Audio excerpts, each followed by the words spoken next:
876 292 677666. You want a horse?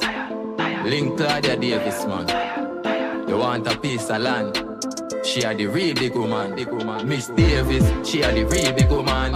With she, you coulda never go wrong with she. You can own house and a van through she. You can own here car land. Miss D are the real big woman. With she, you coulda never go wrong with she. You can own house and a van through she. You can own here car land.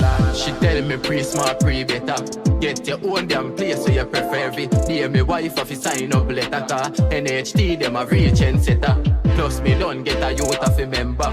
Me son just on table in December. And she look construction too. She will build your house for you and you get it well rendered. Davis, she are the real big woman. With she you coulda never go wrong with she. You can own house and a van through she. You can own here car land. Miss D are the real big woman. With she you coulda never go wrong with she. You can own house and a van through she. You can own here car land. She now start it and left you there. Me I tell your brother, yes, she well prepared. And if you're meeting enough farmer bangarang, she give you lawyer, brother, clear your fear. She are the best RST agent. She help the need if you stop pay rent. They don't care about mind them, just give me strength by steel and gravel and black and cement. Now me house that I build up on the eye. Me I save some me money gone up in the sky from. Maybe Claudia, me say me nah lie bang. Got money and me pocket never giant. Me swear for me life, say me son him have to fly so. Hypocrite pagan while we die. You can't stop Claudia Davis, don't try. Every day another house gone. I Miss Davis, she are the real big woman.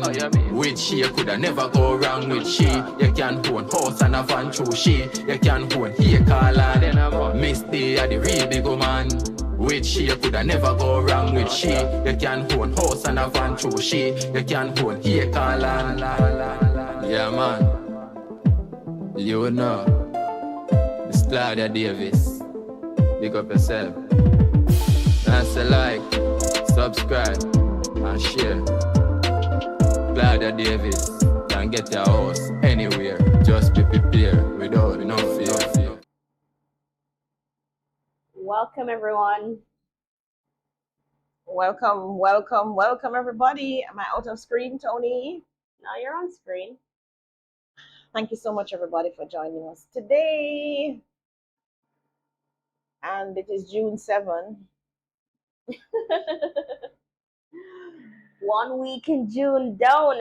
Oh my gosh. I can't believe 6 months out of the year. Summer is upon us. Yes. What have you accomplished this year? If you still haven't hit those goals as yet, you still have some time. You have 6 months. How many of your goals have you hit so far? 2, I think. 2 out of 5. Out of 5. Well, one of them, it's not, I don't have to do anything other than be present. That's my dealer's course. Okay. So I just need to be present and in the course for it to hit the goals. Okay. But I'm passing so far, so that's good. That's good. Okay. But you have to be really present to get through these courses. Yes. You cannot just log on and be there watching Netflix and carrying on with yourself, right? No. You have to be really there, guys. So anything you say you're gonna do, immerse yourself into it. Mm-hmm. Well, I actually have about, I think it was either 12 to 15 goals. I think I've hit 5 of them. Some of them involve me building some AI platforms. So I'm more or less in line with that one. Some of them also involve building some courses that I'm behind on. Actually did one already, but I'm behind on the others.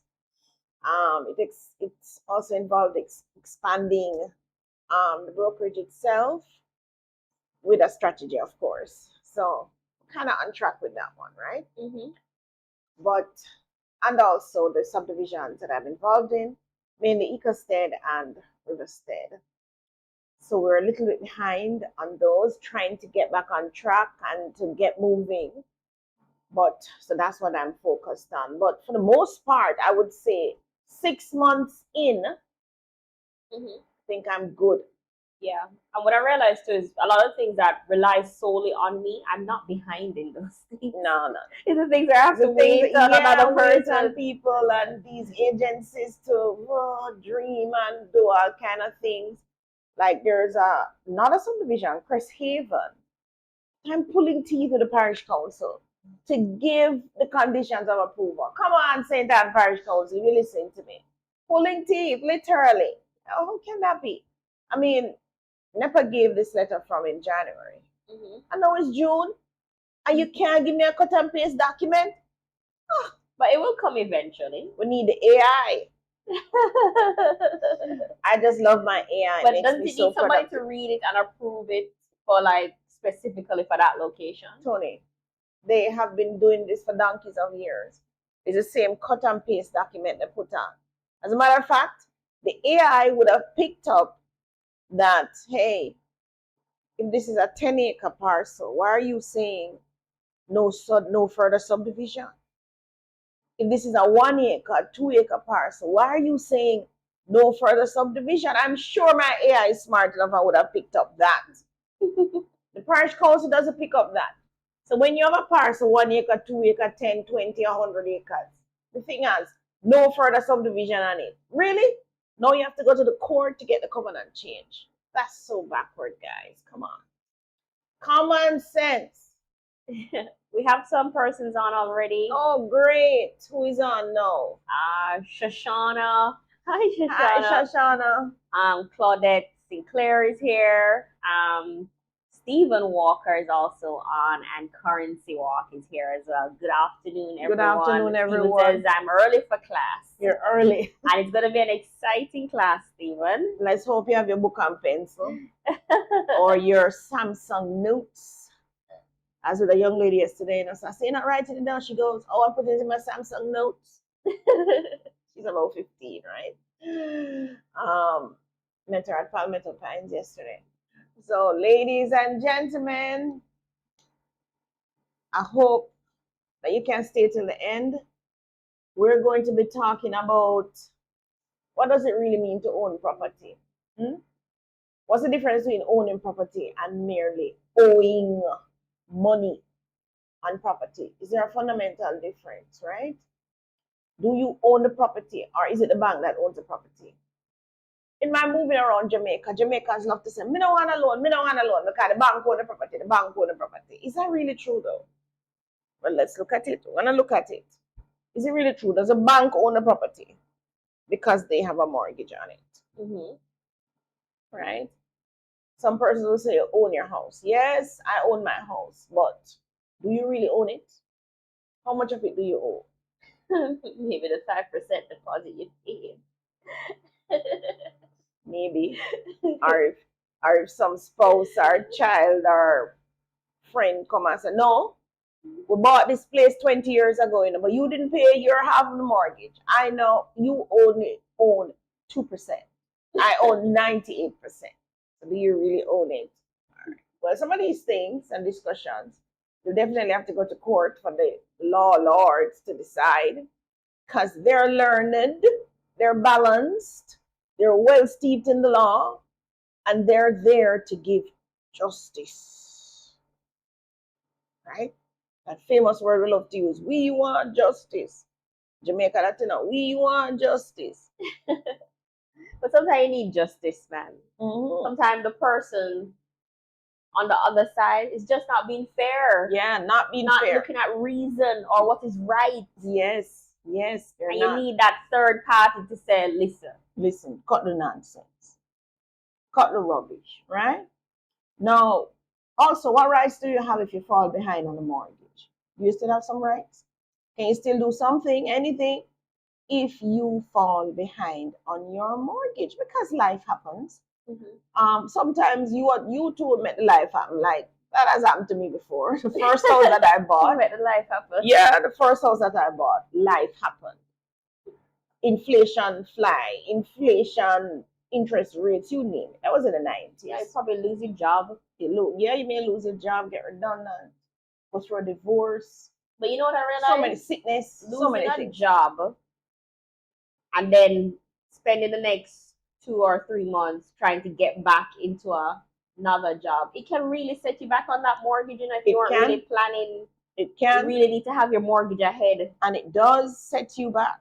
It does. And then you don't know when that is gonna happen. That's the truth.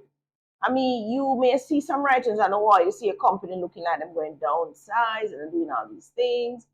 But really and truly, unless you live in Jamaica, where we have some serious redundancy laws and notice period and all of that, man, you're gonna be so out. Yeah. You know, because I remember I was made redundant in 2003, I think it was.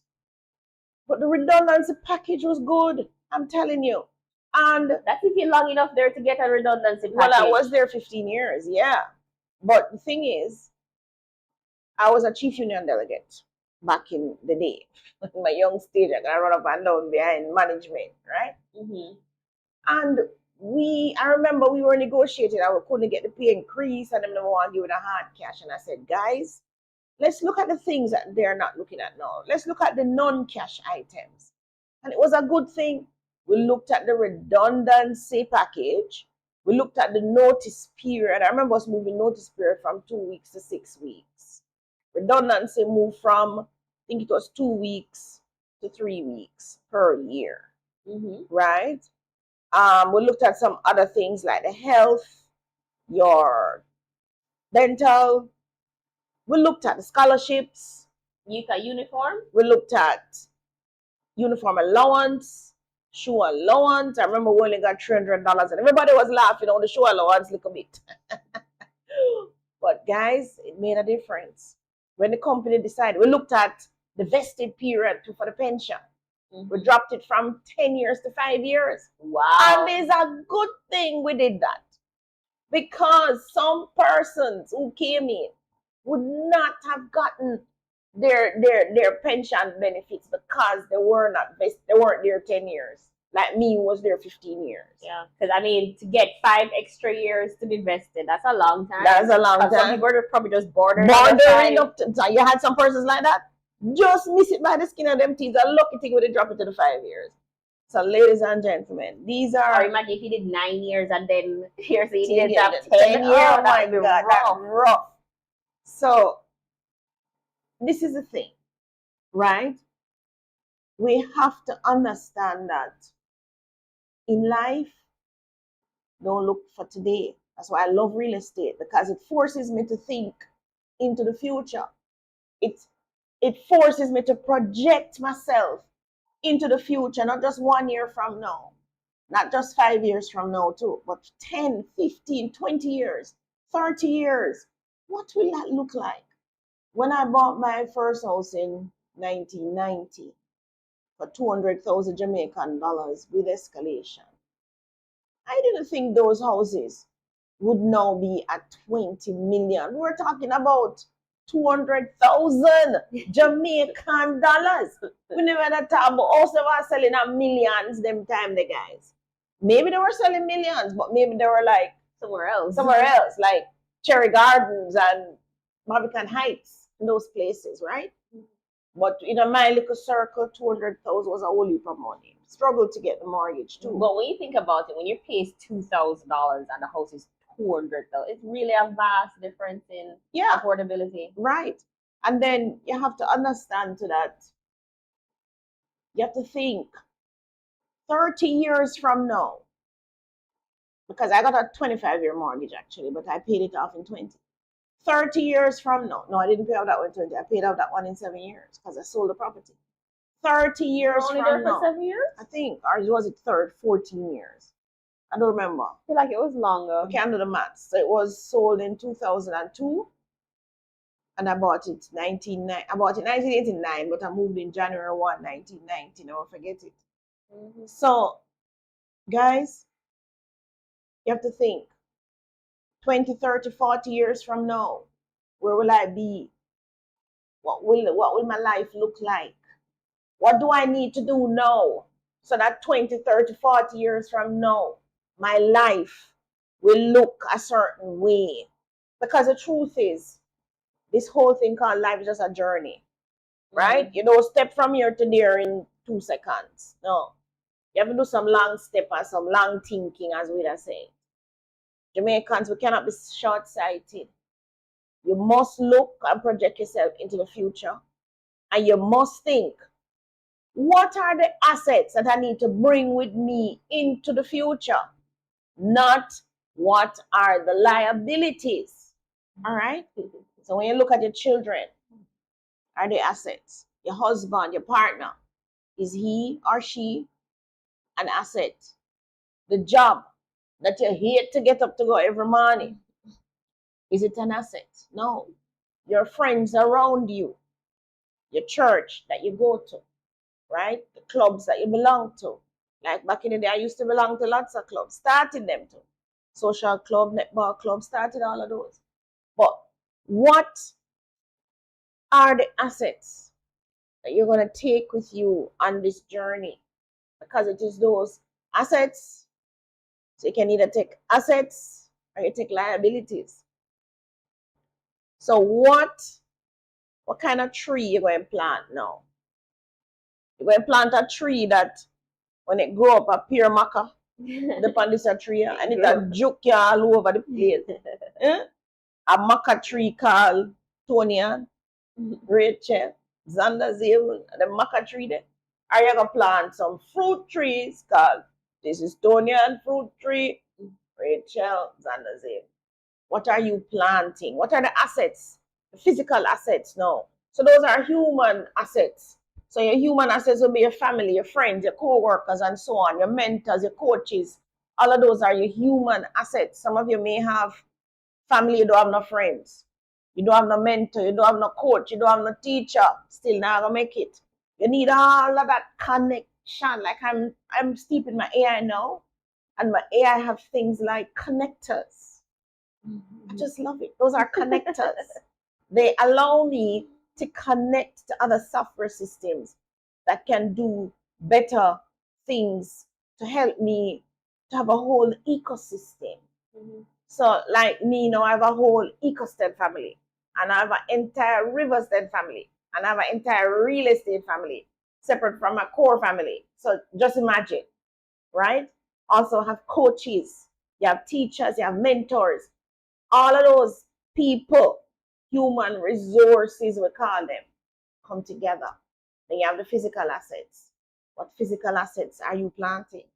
Are you planting a tree? 20 years from now, we'll give you some mangoes, some passion fruit, some sweet stuff, whatever. Are you planting some buildings? Are you cultivating some lands? Real estate, physical assets. What are you doing? Because my daughter's grandfather said to me once, Claudia, I just wake up yesterday and I was 60. And I don't know where the time went. And now that I'm here, I'm thinking the same thing. Where did the time go? Yeah, the day-to-day just gone. 6 months gone out of the I year. only remember the big stuff you did in us. You really need to make sure you do a lot of big stuff. A lot of big. A lot of big stuff. Because them little things want to do don't mean nothing. Yeah, just getting up and going to your job, you forget it. Like, yeah, like. You only got to remember the promotion, yeah, the graduation, the house that you bought, the business you started. Yes. That's the big stuff. And being in the hospital having the children. You remember that? I remember that vividly. I can't forget that. You remember who was by your bedside? I wasn't there. Remember who come visit you? Remember all of that? That's because that's a big thing, right? But as Tony says, it's the big things that you remember, which is why you get up every day and dream of big things to do. Yeah, you know what I realized too? I went to my high school graduation, and I remembered vividly the jokes, the girl here catching on fire, everything, the rehearsal. I did not go to my university graduation, and I remember like nothing. The day-to-day of going to classes and everything, absolutely no memory of it. It's almost like I didn't even go to university. Yeah, I don't remember that either.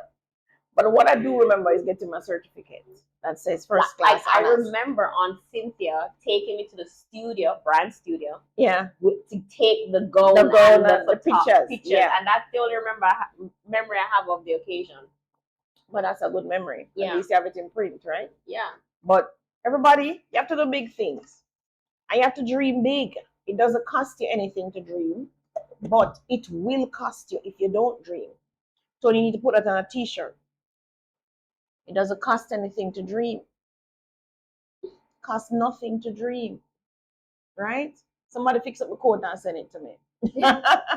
It costs nothing to dream.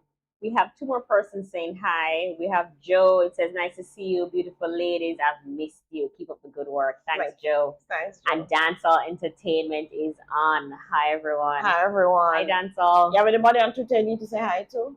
Twitter, Insta, Facebook, any of them saying hi? They're there, but they're not talking up. They're there, but no one's talking on the chat. Okay, guys, tell us hi. If you're on, not Twitter, we're not on Twitter. We're on TikTok, Instagram, and Facebook. All right, everybody. So we are going to take the break now, and then when we get back, we get straight into it. So we're going to be discussing private treaty sales, auctions, all of that, mortgage sales, foreclosure, equity. Some of you would have probably gone through all of those, or none of them, thank God. But if you had to do it all over again, then you will know what to do, right? Because property ownership is not just about having a name on the title. It's about really owning ownership.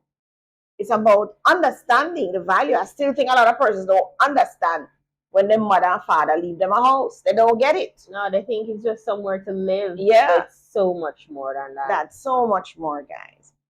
All right, so Tony, let's get to the break.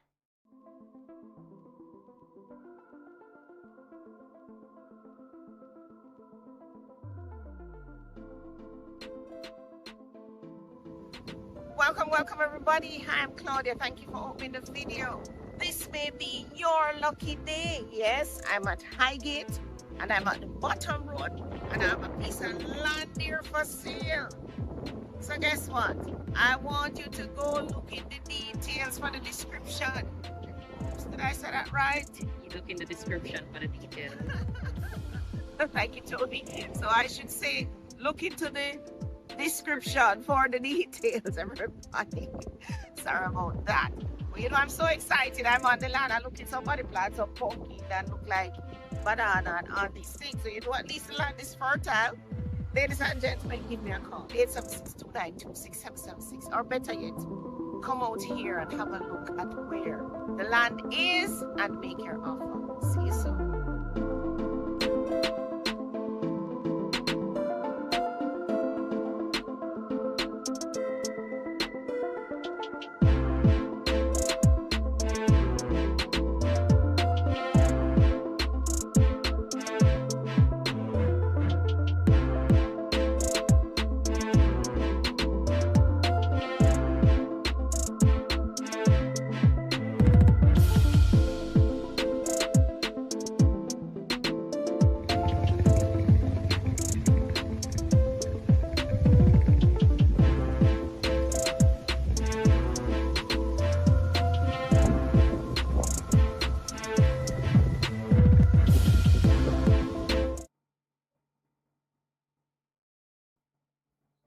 Welcome back, everyone.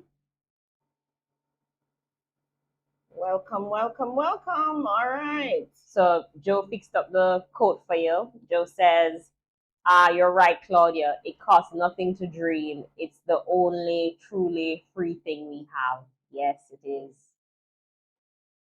It costs nothing to dream and everything if you don't. It costs nothing to dream. It's the only truly free thing we have. Joe's so right.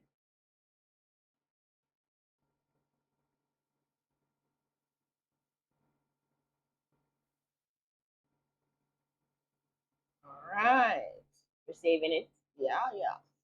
Oh, Joe, who gave it to me? Joe. J-O? J-O. All right, Joe, I'm going to do a post with this.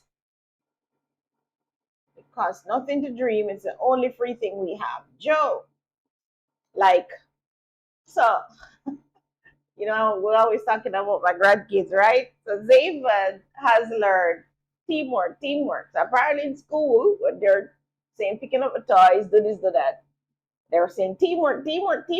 So he was home and I was saying, okay, Zaven, let's pick up these toys and books. And he starts to go, teamwork, and he's running around picking them up. And I said, yes, Zaven, teamwork makes the dream work. So he starts to say, teamwork makes the dream work, and he's going around picking up. Then he was with Tonya.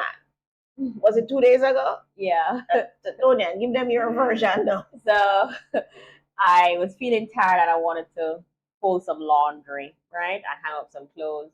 So I was like, Zaven, come and help me, because he's a very good helper, right? And he started helping me. And he started saying, teamwork makes a teamwork. Teamwork makes a teamwork. And I was like, what are you saying? Teamwork makes a teamwork. And when you think about it, guys, with all of the goals and the this and the that, the dreams and aspirations, Yeah. teamwork really makes a teamwork. Right. Because without the teamwork, there is no meeting, no goal, and no strategy can reach. He just short. He's like, teamwork makes a Teamwork. Teamwork makes a teamwork. And he keeps trying. This morning he was chanting it with me.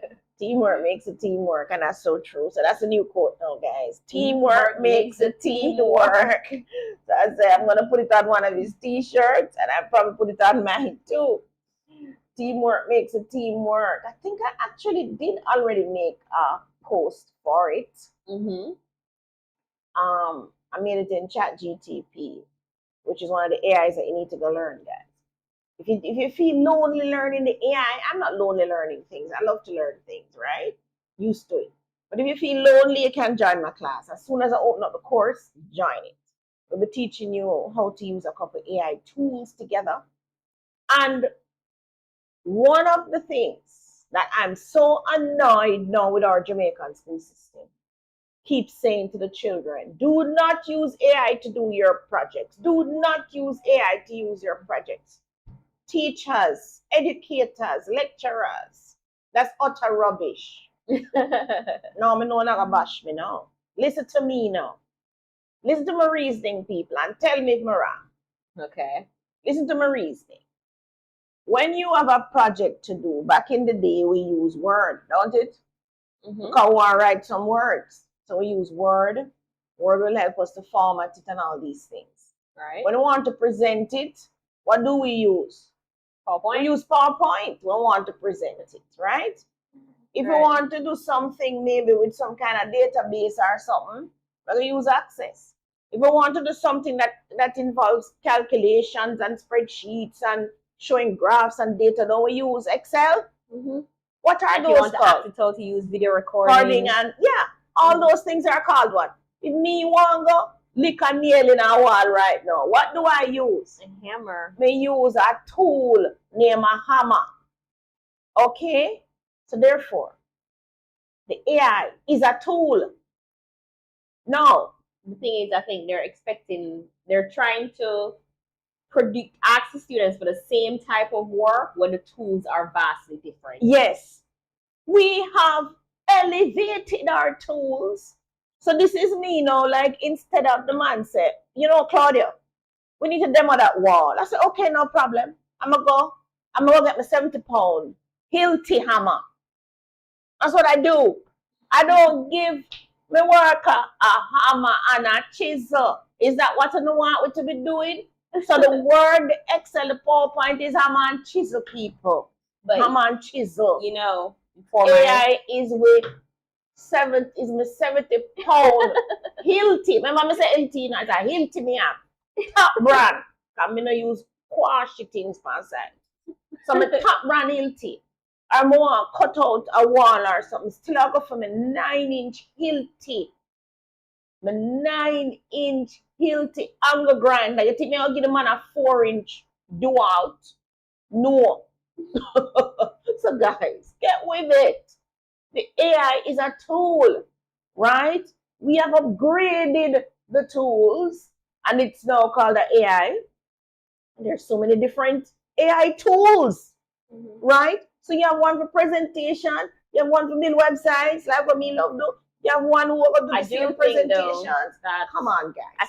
I think teachers at this point can stop asking you to do written projects. Yes. I feel like that's a waste of time. I think you should use the AI to gather the knowledge, but then present it in a different way. It no longer needs to be a written presentation. No. It could be to create the prototype. The AI has taught you something, use what you have around you to create the prototype. Right. Create systems, create apps, create interactive things, right? Like what you say I've been doing. So guys, you teachers, Ministry of Education, lecturers, what do you call themselves? Educators, come on, get with it and stop the rubbish. Because of that nonsense, when I went to England to study, and I was in the army, and then they sent me go, Royal Military Academy of Sandhurst, no doubt. You hear the big term? Royal Military. You know what that means? All of the top man, them go to the princes and the whatever for the country there. That's where they went for military training, and I went there. When I went there, I couldn't even turn on a computer. That behind. we were that behind. They told them to do MS-DOS, and the girl them have to hold my hand and say, Claudia, click here, do that. We couldn't even remember half of the command. It's the same nonsense you know, keeping up in the school system now. As a matter of fact, you're selecting who sits in front of a computer. Oh, is that so? Every child should have a laptop on their decks. I think we're past that. We're not. What? We're not. Them still up on the board. I got chalk and blackboard. Chalk and talk. They're still up there doing that. Every child from them reach age 6, 7. My grandsons are in my lap with me this morning. These guys went walking for which walking ago? We didn't go walking. We went to True Juice 5K. Oh, they went to True Juice 5K. We went walking. Elevated. True Juice 5K. Not just walking. So, and Xander is even right beside me. Xander is into his excavator or whatever. But I was there building and up, and they were there interacting with me on this. So what you doing, Grandma? What is that? And I show them. No, they're not gonna understand the coding and whatever. But them understand how to use a mouse, move it, click it, get that. I say, I want to type in this, type the word this for me, they did. Now listen, guys. You are leaving our children behind in the dust because you have not elevated your thinking to the next level. And I'm talking to teachers, lecturers, educators, whatever thing you want to call yourself. I'm also speaking to the Ministry of Education. I don't know who have that portfolio now. But the Ministry of Education need to get into them school and just blast out all of the foolishness out of the teacher them brain. The project should be, who can bring me the best AI project? You should give the students something that says, okay, we're having a backlog in the canteen. Who can build an application that will not make there be this long line in the canteen so that the children can get their lunches early and go and sit and talk and whatever, so a long line? Who can build an application like that? Who can build an application that will allow children to study physics in 1 hour? Who can build that application? Those are the things you're supposed to be giving the children. You're telling them about for go do 15-page written document for what? For national hero. Come on. No, I'm upset. I'm telling you. If any other teacher think on the bad, send any of them project that come on my house and I don't see so. Don't do it. Don't think on the bad. Don't do it. The Ministry of Education is behind. And because the Ministry of Education behind, they cannot lead. They cannot lead. You have allowed the teachers, the principals, and all of them who have not afraid to go learn AI. This is like some of them who are afraid to go learn computer. I know. We still have teachers in the classroom who can't use a computer. I do think our teachers need to be in AI sessions. AI sessions? Yeah. You see summer coming? 2 months? We need to lock down every teacher. No matter so not going to fire it. Not happening. They need to be locked down 2 months in AI training. And we have come out September. It's a different you. Even though you deliver the course, all of that. And on the book list, I'm gonna stop sending home this long book list. So, I wonder if you not work for book company or what. Every time I get it, I wonder, I say, what is this? And then when I look at these books, and as even books, I'm saying, but they haven't even used the books. Some books come back to me totally empty, not even a crayon mark. Come on, guys. You make sure. On the My list, thing is, I don't understand why they always work. They don't work chronologically through the book. yeah, Like, why they always have send us random pages when the books are are set to build on each other. no man, them go on page 1 and then for them brain jump down to page 20. And our children are learning ABC 1, 2, 3, adding basic numbers, getting. So I always wonder why they're all over the And page. why can't you just have one maths book? One maths book, one English book, one Mandarin book, one science book. Why you need 3 maths book? Yeah, I don't get that. I don't get at that age. At that age, I don't get it, guys. Come on, at any age, I don't get it. And they must work for the book company. Them, I swear, them work for the book company. So listen now. September morning, when I not send out them book lists, yeah, put on the book list. Every picnic must have a laptop. That I want to need for them. And make sure the curriculum have AI training. Me that's a fling with the Spanish. Insert AI class lesson. Get it? I think we need the Spanish because we're To in do the what? Caribbean. Really? Which Spanish speaking country rich? They don't need to be rich, but we need to be able to communicate We with do. them. We do. With the Tony. Spanish-speaking countries in our region. I went to Wolmer's. Which school you go? Andrews. Can you speak a stitch of Spanish? Yeah, but I don't need to communicate internationally. Hold on, man. You have done it for 5 years. The only thing I remember is Buenos dias, good morning. You remember anything else? Yeah, but I didn't have a real. I think what happened is This is it. I had no interest in Spanish, so I really thought that You had no we should have interest. an option to not learn. You had Spanish. no interest in maths or English either, but you learn it though. The teachers that they put in front of us with those languages are no good. Just say it for what it is. You can be sitting in a classroom for 5 years, and the only thing you remember is Buenos Dias. Tell the truth, people. Tell me the truth. Give me another comment. How many of you went to a Jamaican school and learned Spanish? Some persons. And you can't actually speak Spanish. How many of you? Can you either speak it, write it, or read it? Tell me. How many of you can do that? Any one of them, 3 them. Write it, read it, or speak it. Tell me. Waste of time. Dump it out the curriculum. You want to put something sensible in the curriculum? Put Mandarin in there. I think it should be optional, though. I think for those who want to learn Spanish, it's optional. You can either do Spanish or French. It is optional. Mommy, when you're in prep school, it's not optional. You're gonna do Spanish. But I think it's a waste. I think you will be better off. The world has learned the English language now, as a matter of fact. The whole world knows English. So there's no need for us even to be talking about, oh, it's mandatory that you do Spanish and mandatory that you do French or Spanish. I don't see the need. Because we are an English-speaking country, right, guys? So therefore, we ourselves need to push our students to be fluent in the English language, both the written, the reading, and the speaking of it. And because our children don't naturally come speaking English, we speak a dialect, we also need to ensure that when we're teaching the English language in the school, we don't assume that them know English. We must teach it like a foreign language to them. Teach it like a foreign language, like how you teach and Spanish. there needs to be an oral component. Yes, English. And there is not anymore. When I was at Central Branch, there was an oral component.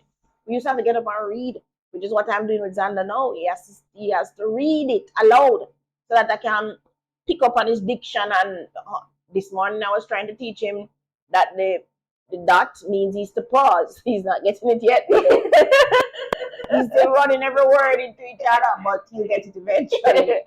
So I'm saying, oh, Claudia, no, break up. You're teaching this kid that too early. You should just do he doesn't want to take a breath. No, he just wants to do word recognition right now and comprehension, which is what I'm doing. Right? I mean, I try to push a kid for going in that direction when they want to go. Joe says, it is safe to say that they should invest more in the educational system of Jamaica than in other places. Question mark. Big question mark. And May says, I did, but I had a Spanish teacher. Language is good. We live around Spanish-speaking countries. Nothing wrong with being versatile. Right. I do think that persons who are able to learn the language should have the opportunity to learn it. They should have the opportunity. I think the rest of us should focus on English that we are really failing at. I think they should not try to get all of us to speak the Spanish because you don't have good teachers. That's what I think. I think the energy and the time we spent in the curriculum for Spanish is too much. We have not seen any results. I do think what happened is the Spanish is introduced so early when our students are still barely grasping English. so it's like we're confusing them. What's that? Form 1? Which Form 1? That is learning Spanish now. Which Form 1? And how them teaching it is not ignorant to them. This is it. They need to be immersed in the language. They're not. Right. So like Joy's saying, living in Orlando taught me more Spanish than any classroom. Exactly. They need to be immersed in it. And this is what I'm saying. The stand-up talk and chat thing not working. May says, had the best education in Jamaica, passed all my exams, and got 2 scholarships to reach university also. May, you're probably older. Jamaican's education system has really changed. Plus, you can't get through the education system like that anymore. You have to go, my mother never sent me go a million extra lessons. I had to send my kids to a million extra lesson class, even though them did bright. So just sitting in the classroom in front of our teachers is not going to cut it. You have to go find the gurus in the maths and the gurus in the Spanish and the English and Rachel did sciences.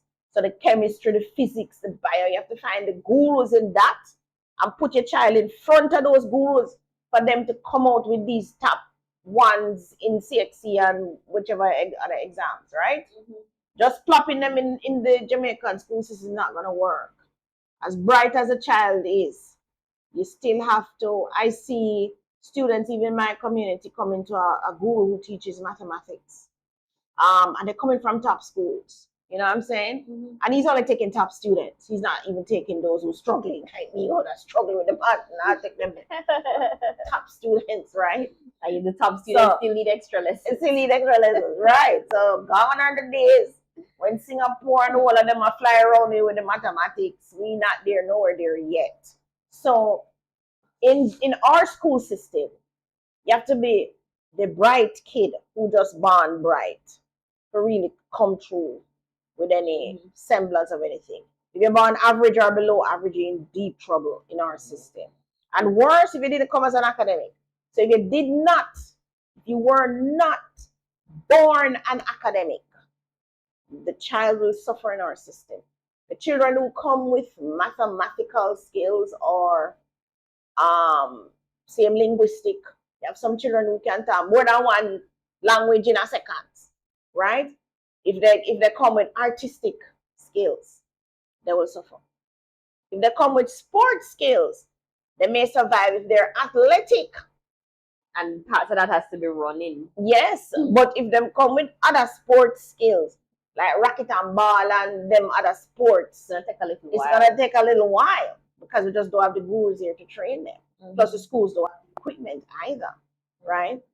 So guys, the teachers went on a segue. And if you came with tennis skills, you better be rich. Yeah. That's not every school has tennis court. Nope. But if you come with swimming skills, you need to be richer, right? So it says our school system has failed us miserably.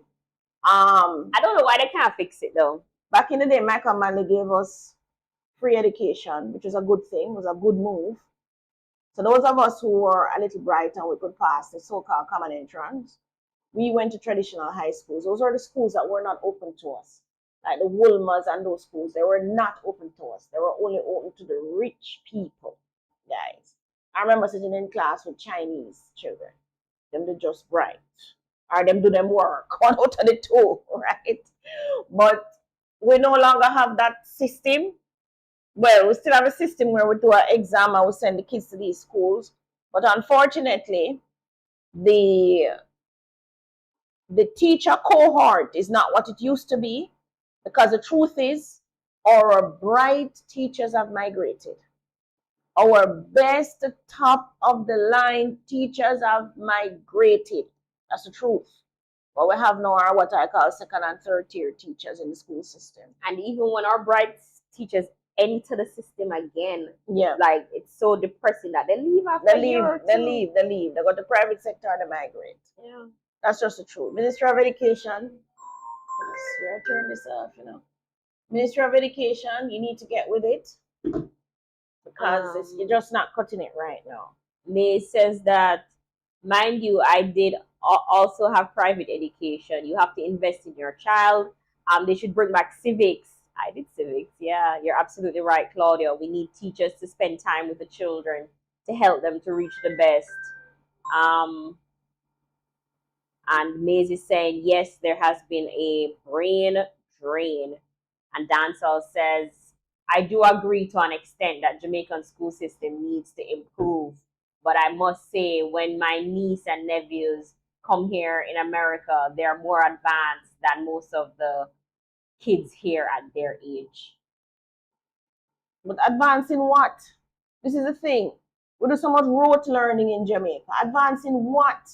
I think what our school system is very good at is allowing our people, our children, to work under extreme pressure. Yes. Extreme pressure. Sit and write these. So when you go to another school in another country, you feel like you're on vacation. Yes, because it's so relaxed. Sometimes I see some homework come on, I'm like, what on earth? All of this for a 5 and a 4-year-old kid. I know, they was like, one more page. I was like, yeah, dude, you have 3 pages of homework. In just this book alone, we still have 2 other books to do. Right. Yeah, that's true, Tony. Our school system allows them to work under extreme pressure. So the kids whose brains cannot function at that level get left behind. Yeah. And that is a fundamental flaw in the school system. And all of that, we don't even just teach, like in other countries, they teach like algebra. Yeah. We have a whole math stimulus that they need to go learn within the 4 or 5 months. And I'm like, they can barely grasp this one topic because you have 4 other topics to go learn. In the same period. In the same period. Right. Like, so they spend no time on the algebra, the trigonometry, or anything like that. No detailed time, right? Yeah. And I find that a lot of the work is only school based. So it's classroom based. It's not real life based. Mm-hmm. You know? So like right now I'm doing the whole addition and subtraction thing. But I'm doing it real life based. Yeah, guys, bring me 2 pencils. Bring 3 more. How much you have now? We're not doing that kind of a real thing in the school system. So the kids, there's a disconnect and they're not understanding. But if it is that our school system is so great, what is causing the disconnect? Why we're not a great country? Because the migration, for one, the bright people gone to build other countries, right? They're going to build other countries. And that is just part of the truth. So government needs to look at what's causing it. We need some attention plan. Yes, and fix it. Remember now, we can build all the bridges and highways that we want. I can build all the pretty buildings that I want. But if I don't focus on my children's education and how are they able to solve real world problems, that's the thing. How do they solve real world problems? I have to focus on that as well.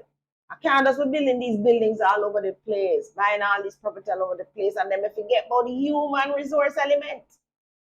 Because the human resource element is what's needed to maintain all of this. All of this that we build, the railroad system, the school system, the church system, the transportation system.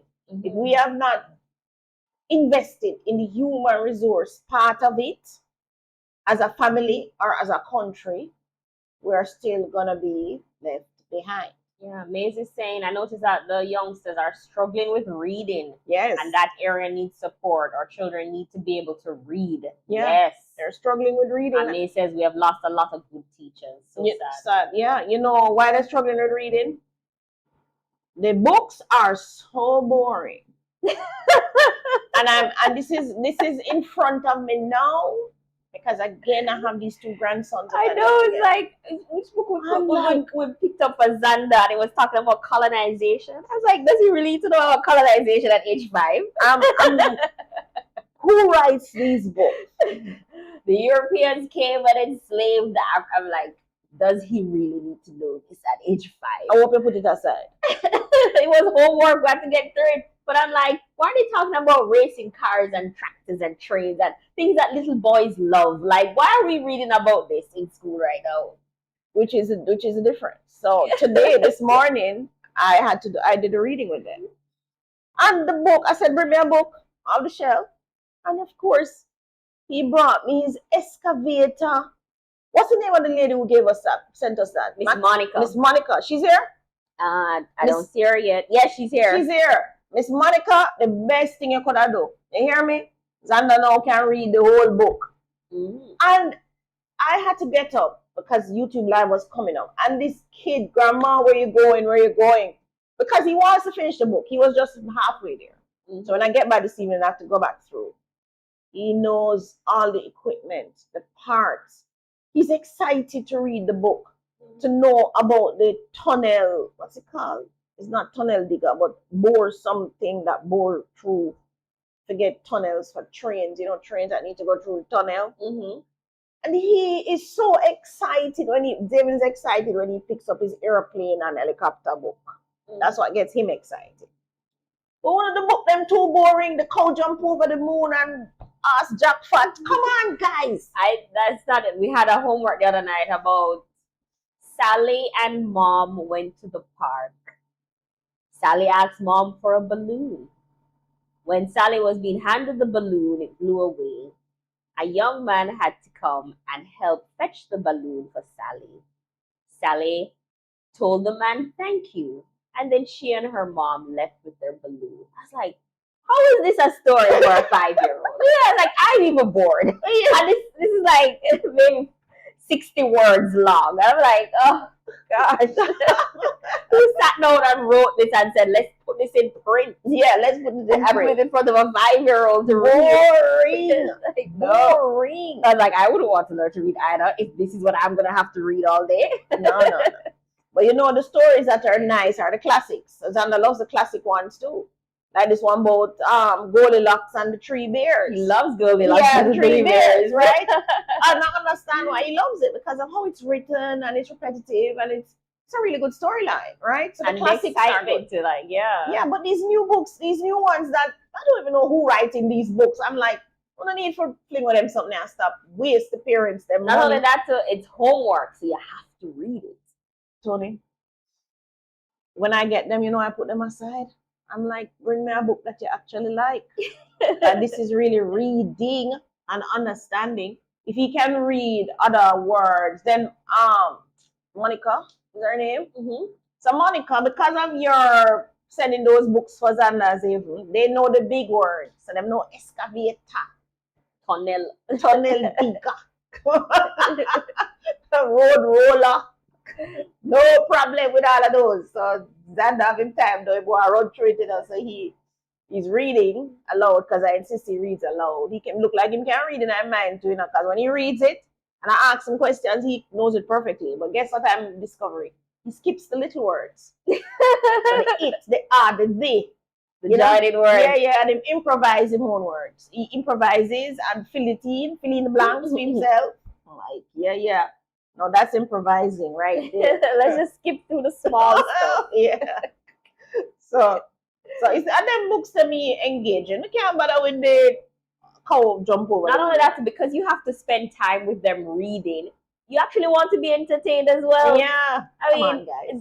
Like, you're not gonna commit to helping this child read if the books are boring. No, you're not. You're gonna try and skip it as well. So I do get it. All right, Tony, you don't want to take a break, or we need to jump into we guys in the segment for the article, but we have not started the article. So the article and the article have nothing to do with what we're talking about. It's because we're so passionate about this whole education system and how they're holding back the kids by telling them, don't use the AI, don't use the AI. Rubbish. Stop doing that. I hope somebody picks up on this live today I mean, no, them are Claude. Claude, you mean to be? We will tell them to go use AI. But you know, like when David had his zoo project, I used the AI to figure out what animals, what type of enclosures, the layout of the zoo, and a couple of other things. But I still had to actually build the physical zoo. Right. Right? And David and I were able to learn about the animals, what they eat and whatever, because the AI was telling us all that information. But at the end of the day, we still had to build it, paint it, decorate it, everything. Right. So I do think the AI helped us get to the idea stage quicker so that we could get to the building stage. Come on, Jamaican teachers, Ministry of Education. I want to see an AI component in the curriculum September, and every single child must have them laptop with them. With ChatGPT installed. Yes. And Grok and Claude. Yes. And all of them. So I need that to happen. Get an enterprise, get an education package, get those installed for get the child-friendly ones. I do think the children would learn to write fast and read fast if they had to read the AI. Because that's giving them a lot of words. A lot of words, one time, especially the ChatGPT. Worse when I use it and build the first image, I must say, what? So guys, get with it. All right, so court strips. Wait, let's get back to the lesson. Court strips ex-boyfriend of property rights over infidelity and dishonesty. Would you believe a court would do that? All right, so which part of this property this man think him did own? So a man who led a woman to believe that they were in a committed relationship lost out on half a share in her St. Elizabeth home and motor vehicle after he cheated and fathered a baby during their nearly 3-year relationship. Lendy Clark was last month ordered, notice it is current, guys, ordered by the Supreme Court to transfer his 50% share in both the property and the motor vehicle within 3 weeks after the court declared his former partner, Dina Keniston, the sole legal and beneficial owner of both assets. Justice Kirk Anderson, a written judgment, said that although equity under the constructive trust principle would ordinarily favor Clark, the circumstances of the case prevented him from benefiting from that equity. Constructive trust is equitable remedy imposed by the courts to prevent unjust enrichment or unconscionable conduct. He should not benefit from same because of his dishonesty to the claimant in enabling himself to have had his name placed on the respective titles for the property and the Toyota Wish motor vehicle. And also because of what this court has determined was his dishonesty before the court, the judge said. The court heard that Keniston met Clark in December 2018 while visiting Jamaica from the United States. Shortly afterwards, they began what she believed was a committed and monogamous relationship based on representations made by Clark. Acting on that trust, Keniston purchased a property in Fort Charles, St. Elizabeth, for US $207,500 using her own funds. She also bought a Toyota Wish motor vehicle. Both assets were registered in their joint names. According to Keniston, Clark's name was placed on the motor vehicle registration for insurance purposes, and so he could use the vehicle while she was overseas. But she shared that before purchasing the property, Clark spent almost all of his time with her. However, after his name was placed on the title to the property, he became noticeably less interested and spent less time with her. In March 2021, Keniston also registered the property as a business in both their names, but indicated to the court that she intended to cancel the registration. The relationship eventually ended after Keniston discovered that Clark had been involved with other women during their relationship and had fathered a child outside the union. In December 2021, she returned to Jamaica, took possession of the motor car, and asked Clark to relinquish his interest in both the vehicle and the property, contending that he had deceived her. He subsequently refused, resulting in her filing a claim which began in 2023. In his affidavit, Clark denied telling Keniston that he was exclusively devoted to her. He claimed that he gave her all of his time because She requested it. He further claimed that he remodeled the swimming pool, painted the interior of the house, maintained the property grounds, carried out plumbing work, and performed other maintenance tasks.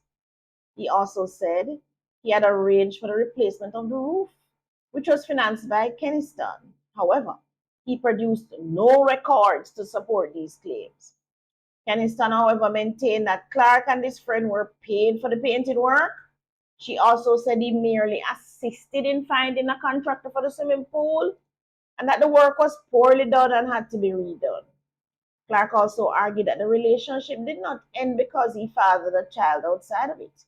Instead, he claimed it ended after Keniston granted access to the fourth child's property to one of her friends and that he was being deprived of his share in the property. He further claimed that Keniston had told him that she wanted to purchase the house for both of them to live in and enjoy together, along with his children, because she believed she might die at around 63 or 65 years old. Attorney Judith Clark, who represented Keniston, argued that a resulting trust existed in favor of her client in relation to both the fourth child's property and the Toyota Wish. She submitted that Clark had failed to produce sufficient evidence to rebut that presumption. Counsel further agreed, and because Clark had been paid for any work he performed on the property, he had not acted to his detriment, and that in any event, his contributions were insufficient to create any equitable interest in his favor. Clark's attorney, Evan Thompson, countered that ownership intentions are determined at the time property is acquired and are not altered by the breakdown of a relationship. He also argued that jointly titled property is presumed to be jointly owned beneficially unless evidence establishes otherwise. Justice Anderson, however, sided with Keniston. After examining the evidence, while acknowledging the legal presumption of joint ownership, he found that Clark's deceit defeated any claim in equitable relief. The judge also found that Clark was not a witness of truth and concluded that Keniston was the more credible witness. He noted that her account was supported by one of Clark's witnesses who testified that after learning of Clark's infidelity, Keniston wanted his name removed from the title and took steps to recover possession of the Toyota Wish. Justice Anderson subsequently ordered Clark to transfer his half share in the fourth child's property and the Toyota Wish to Keniston within 3 weeks. Failing that, the Registrar of the Supreme Court was authorized to complete the transfers by signing the necessary documents. The court also waived all transfer duties and taxes in Keniston's favor and awarded her costs. Wow. Justice. Tony. Justice. So, justice served. Do you understand, ladies and gentlemen, that he was stripped of any property rights? So 2 of them name was untitled, half and half, joint tenants, and the court just mashed that up. Yeah, but to be fair, he had no financial contributions to the property. No, but as his lawyer said, ownership is determined at the start when you're purchasing it. Mm-hmm. Is it joint or is it tenants in common or what? It's determined at the start, and it don't break it up because of the infidelity or because the relationship break up. But fundamentally, the judge is saying that, listen, you come here and you don't talk truth. That's what the judge saying. Keniston was the more credible witness. He said Clark was not a witness of truth. When you come to the court, you must come with clean hands, guys. You learn that in a law school, Tony. Yeah. You can't come and muddy up the water for the judge, confuse the judge. You can't confuse these judges. These judges have super brain. You can't confuse Plus, them. the judge probably see this tale as old as time. Yes. Foreign woman, Jamaican man, live overseas, Yes. buy car, and get somebody else pregnant. Oh my Judge is God. probably tired. It's Tales as old as time. Judge is probably like, so you don't reach far yet.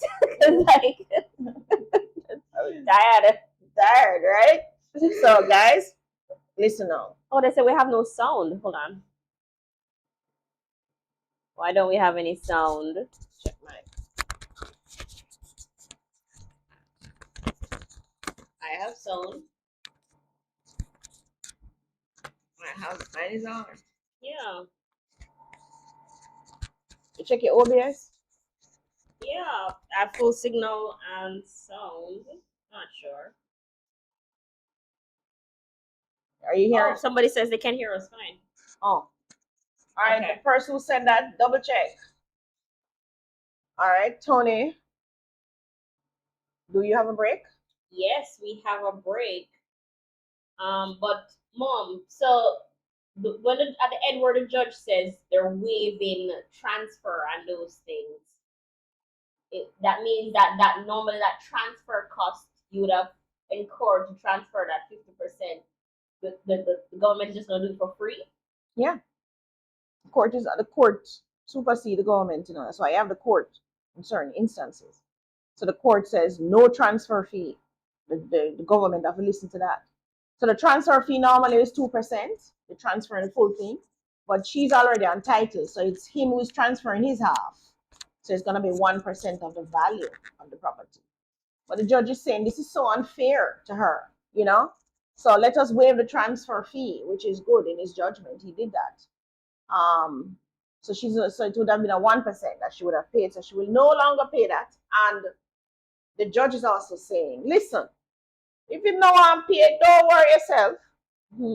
Don't worry yourself. The court will sign the transfer. Right. Read and Play says, why did she even include him on title in the first place? The things we do as women when we think we're in love. This typical male would have never have done that. Happy the lady retained ownership. Yeah. Because I think as women we're looking out for him, I guess. Want to include him. Thinking that there's this long life together. Yeah. Yeah. So, are you taking a break? Yes, we're going to take the break and we'll be right back. Yeah, man. Land over paper. Legacy of land banking are the real deal. Buy up the land to secure your meal. Forget things will rise and drop. Me put me trust in dirt, not up. Me not chase people or flashy trend. Me want me children until the end. To build the dream, the pension, the plan. Land of the key, one piece of the land. Land banking simple, buy land cheap. Hold it long term, watch value leap. No fence or house, that's still alright. One day development, I go shine the light. Buy no wait, no rush to flip. One new highway, land tech trip. Them a pave road, put post light. The same bush you buy glow bright, bright, bright. Yeah man, them laugh when they buy the dry bushy. Now them walk all the tour and looky. Land can't spoil, can't get hack. Me sleep good, me asset intact. Land banking are the real deal. Buy up the land to secure your meal. Forget things will rise and drop. Me put me trust in dirt, not up. Me not chase it to our flashy trend. Me want me children own till the end. To build the dream, the pension, the plan. Land of the key, one piece of the land. Paper assets crash when the market shake. But land still there, you not evaporate. Me can't sleep on paper or digital. But me lay on me land, that physical. You can't build on Bitcoin or tweet. But me can plant food on me land. Sweet, sweet, sweet, sweet. Land grow wealth, build legacy. No app can do. All right, welcome back, everyone. Welcome back. Welcome back. So, how does ownership transfer from one person to the other? So, we have 4 ways in which that happens in Jamaica. So,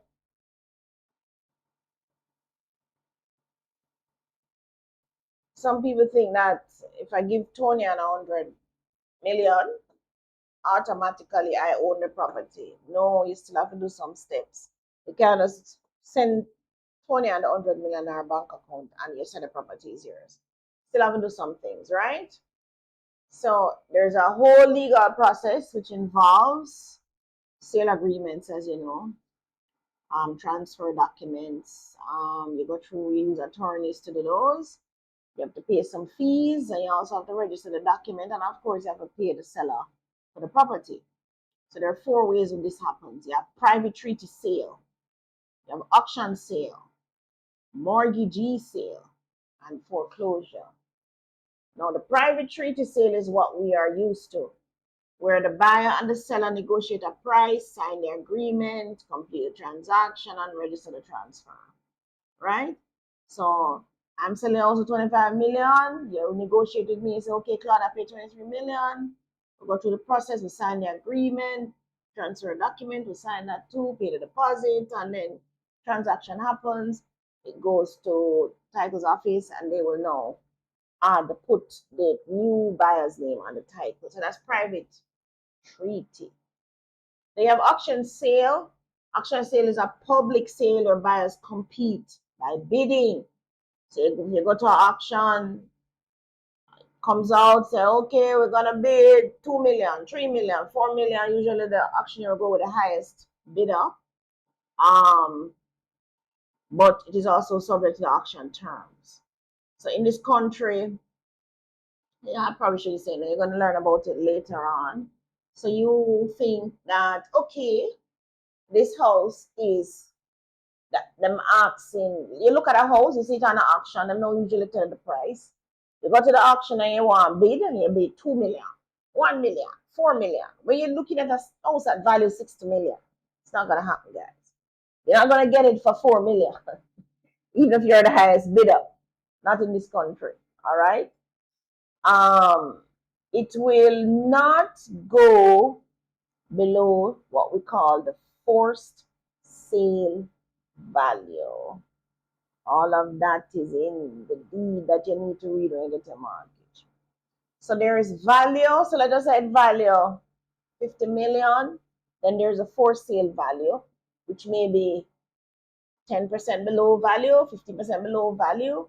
Maybe so if it's 50, it might be 45 million, or maybe 42.5 million, but it's not going to go below the 42.5 or the 45 million if the value is at 50 million. There's a percentage below the value that the valuer put on the valuation. That's called the for sale value. Those of you who have done valuations recently or a long time, go back and look, and you see him give you a value and him give you a for sale value. That is the value below which that the auctioneer cannot say sold. It has to be at that for sale value or above. All right. So there's no firestorm sales in Jamaica. Right. So ownership changes through what we call a competitive bidding process. Then there's a mortgagee sale. The mortgagee sale happens when a borrower defaults on a mortgage and the lender exercises the power of sale. So you follow now. The mortgagee is the bank or the lending institution who has loaned you this money to buy the property. The mortgagor is me and you who buy the property, right? So the lender sells the property to recover the debt. The sale proceeds are used to pay the mortgage balance, interest, legal costs, selling expense, and any extra will go to the borrower. So let us say you borrowed 5 million from the bank at the time to buy a property that was valued at 7 million. You pay 2 million, you borrow 5 million. Now you go into default and the bank have exercised their power of sale under the mortgage deed. So they've exercised their power of sale, and they now have a buyer who is willing to pay 25 million for the property. Because remember, 25 million may be the for sale value, 30 million may be the actual value, but the bank agreed for the 25 because that's the lowest them can sell for. But you only borrowed 5 million from the bank, right? When the bank check it up, the bank say, oh yes, your principal is 5 million, or you owe me interest at 2 million, and you owe me some fees of $1 million, so it comes to $8 million. The bank has to take that $8 million and give you the rest of the money. So that's 25 million minus $8 million. So you get the rest of the money. What is that, math, somebody? 25 minus 8. I can't even think about it now. But you get the rest of the money. So you see, you're not so bad off, right? Because the truth is, you only put in 2 million as a deposit. 17. Then you started paying your monthly mortgage, which maybe over the period before the default was maybe about $1 million or 2 million, right? So you still ahead of the game. You have still won, which is why I love real estate. You still win. That was a car though. And you're gonna borrow fast to the people their money, you're gonna borrow 2 million, Tony. And you pay down 300,000 to buy a car. Then you default, and the bank value the vehicle. How much do you think it's gonna value? You think it's gonna value 2.5 million, 2.3? But at this stage, we just give them a vehicle, right? At this stage, they're gonna sue you for the rest. They're gonna sue you for the rest. Yeah. What? Yeah. So by the time you default, if the car only values 1 million and you owe the bank 2 million, which is highly likely, they might come after you for the 2 million. Even if you sell the car and pay them whatever you get from the car, you still owe. Oh, You have to pay off the full money where you owe them, guys. So but what happens if the car don't sell? Because look at those places where all those cars you still owe the bank. still owe the bank the full amount. They're still coming after you. I've had a cousin that happened to. What I'm They trying sell our vehicle for 500,000. It was valued at 1.5, but them sell it 500,000. Writers, you should owe them $1 million. I don't even know what became of that. But this is why you must buy appreciating assets like real estate, not depreciating assets, right? So machinery, equipment, cars, all of those are depreciating assets on the books, guys. All right. So or they must be doing something else that bringing in income to pay for themselves. What do you mean? The machine, it must be doing a service that's bringing in income to help pay for the loan. I don't know how people buy. Well, people take loans on machinery, yes, but yes, and you have to pay off the loan fast because remember it's depreciating, right? You also have foreclosure. So in Jamaica, foreclosure is a court process. The banks, the lending agencies, even me lend somebody money. Me put a vendor's mortgage on a property. If I want to foreclose, I have to go to the bank. So foreclosure is a court process, right? The lender asks the court to permanently extinguish the borrower's equity of redemption, and we're going to talk about that. So you're going to ask me, what is equity of redemption? Soon get to it, right? So they go to court and they say, listen, I go to auction, I try to get a private sale, I do all of this, no buyer. I'm out of pocket how much millions now. I need to get this property in my hand. So they go to court and they foreclose. When the bank forecloses on you guys, you no longer have any equity in the property. You don't. You no longer, if the bank sell it for 25 million and the fees were 8 million, you now get the 13 million. Wow. You're not. Or whatever the difference was. Right? Because they stripped you of your rights. Yeah. Unlike a mortgage sale, foreclosure transfers ownership to the lender himself. So the foreclosure transfers the mortgage, transfers the property to the bank or the lender. Remember that. So the lesson, property ownership can transfer voluntarily through a sale or involuntarily through default and court action, right? Now, when do you truly own property? When do you own the property, and when is it that you just simply owe money on the property? So let's get into it now. A lot of persons say, I'm not taking a loan because I'm going to take a loan and the bank own the place. I'm not even own the house. That's not true. When the bank gives you a mortgage, it is not ownership. Them don't own the property, right?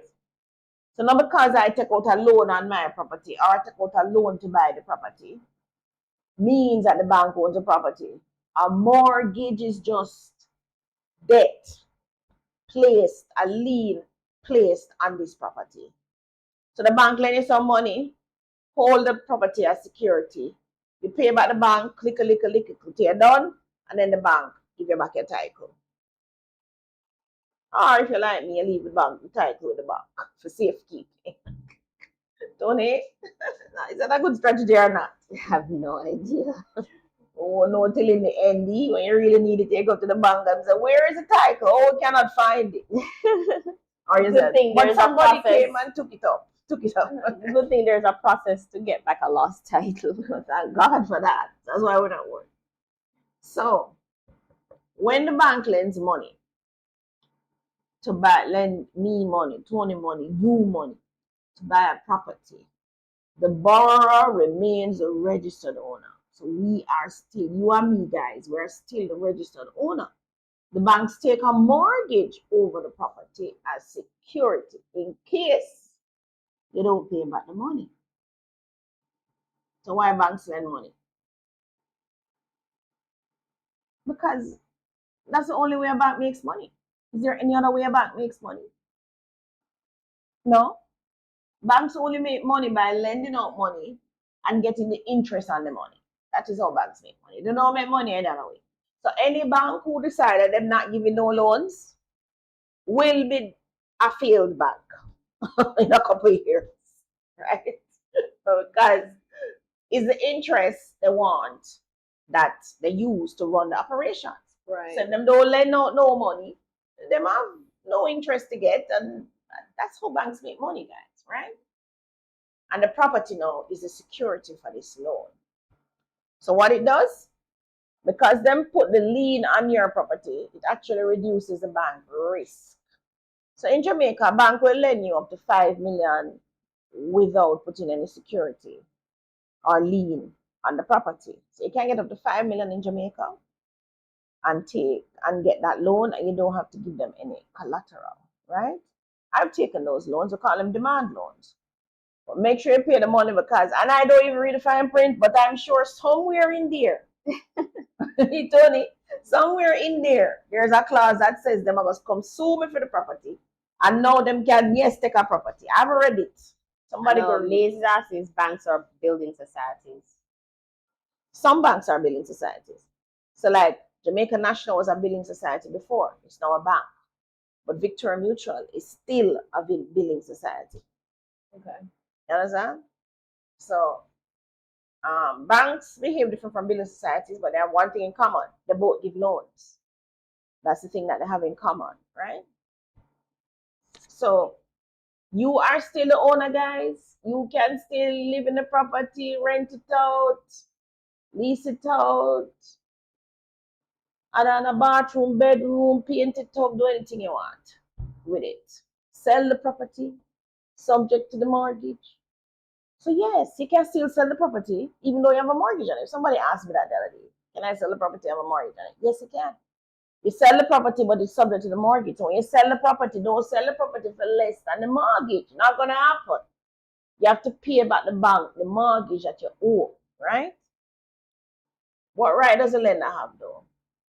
They collect the payments, they charge interest according to the agreement that you sign, and they can enforce action if the borrower defaults. All of that is in the mortgage contract, and they can exercise the power of sale, or they can seek foreclosure from the court. Remember, so a mortgage is not a sale, it's just you borrowing money on your property. You are the one who own the property. All right. So because you own the property, you have something called equity in it. Tony from your classes, you remember what is equity? How is equity calculated? Somebody tell me. Some of you have been in my other classes before. We did equity. We did millionaire. Was it millionaire blueprint? Which course we did it in again? Would it have been millionaire blueprint though? No. We did it. I'm trying to remember. We did it though. Somebody was in my class. Equity. Equity is what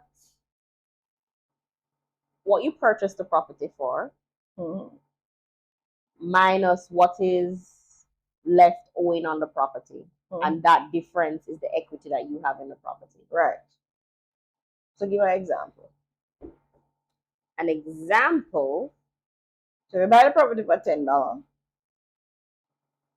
And you still owe $5 million. What is your equity?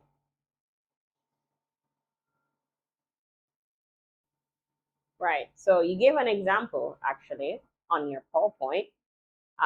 Your property is worth $30 million, and you owe the bank $25 million.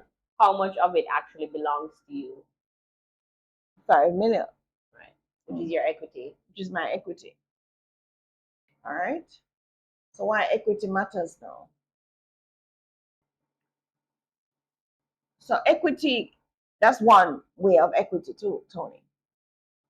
So Lane says it's assets minus liabilities, and May says it's loan to value. Right. So the value is 50 million, the loan is 10 million, so your equity is 40. Right. But there are two ways for equity though, guys. One is your mortgage decreasing over time, and the other one is the actual appreciation in value. So you may have bought a property with no loan as well. Remember, no loan. So you buy the property for $5 million. 20 years later, it valued $25 million. You have a full equity of $25 million because you don't owe anybody. But it's appreciation that did that for you, right? The property increased in value. And the other one is now the debt paid down. So as the debt is being paid down, your equity part of it is increasing. Right. So that's two ways that equity grows, right? So property value is what the property is worth now, today. Not yesterday, not last week, not 10 years ago. The value is what it is now, right? Remember that. Equity is what actually belongs to you.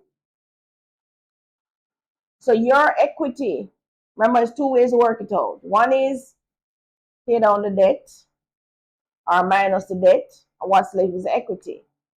The other one, if there's no debt, then the entire thing is yours. So equity is what belongs to you, right? So we're now looking at, so it is that equity that the courts and the whole law talks about, called the equity of redemption that you have. So the equity of redemption is the borrower's right to reclaim their property by paying off the mortgage, debt, interest, and costs. You can't just pay off the debt, you have to pay off the interest and costs as well, right? So the equity of redemption. So what the law system is saying is, you borrow this money and you then place a lien on your property.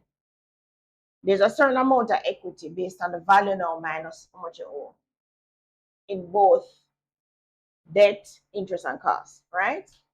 That portion that is left is your equity.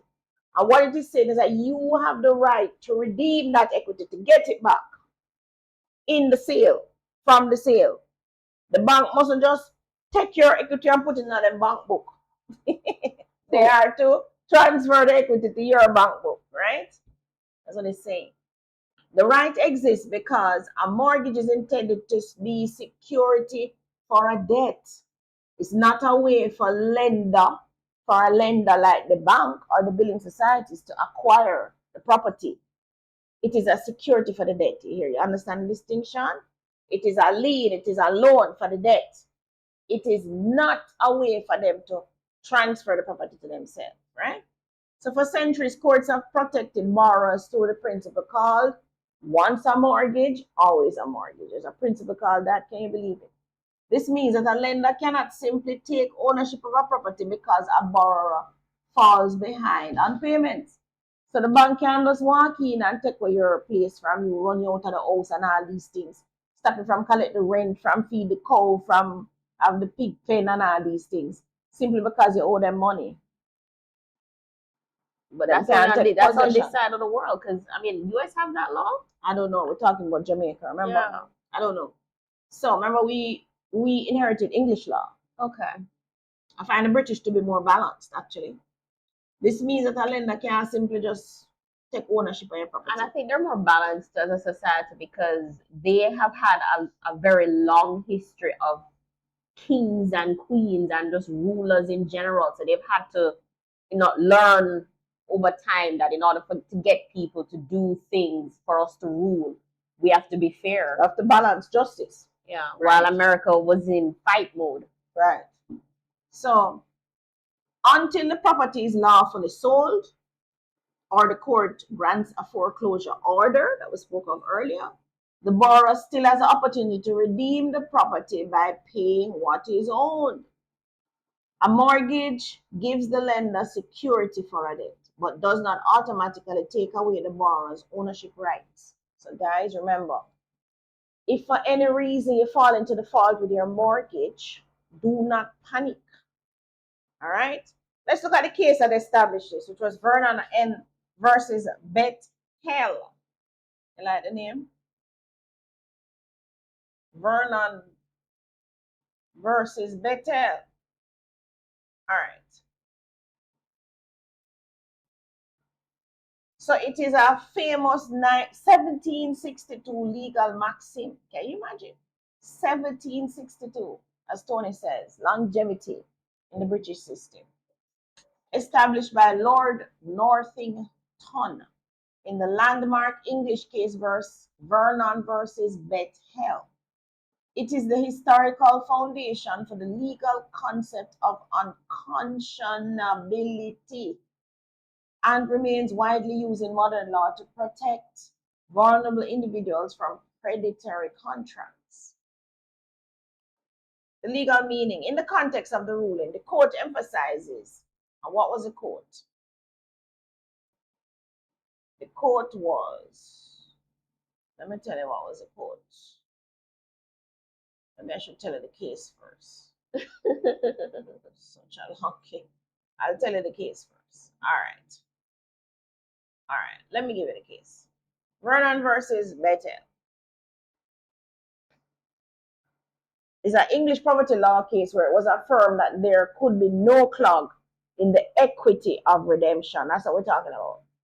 In justifying this rule, Lord Hentley Elsie made a famous observation that necessitous men are not truly speaking free men, but to answer present exigency will submit to any items that the crafty may impose upon them. What does this mean?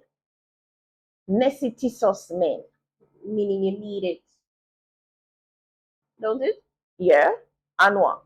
You can't do without it, so you'll agree to any terms anyone who has what you need present in front of you. And so you basically have to hold your hostage. Ah, Tony, you said it. You said 3 years of law school I work out. So you said it emphasizes that when a borrower is in dire financial distress, so you have a crop coming in, you need a loan to get this crop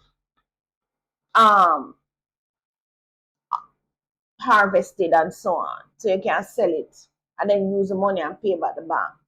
Like me, when back in the day I was bringing in this truck, never have the cash, I never have the first dollar for paying the customs people for the truck. And it was just a nightmare, the truck. But anyway. I know, but you were so gung-ho on owning a truck, remember? Yeah, it was. It was one of these to-do things or goal things, guys.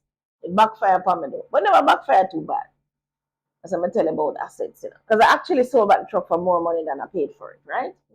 And the truck is doing quite nicely in its new home. With its new home. Yes, true. It's only one of our mentees. And that's why you need to mentor people. Because you see, he was able to take me out of that jam because of my mentoring, he did well. right? So happy, so proud. So the legal meaning, no, it means necessitous men, as Tony says. They're not acting as truly free people, right?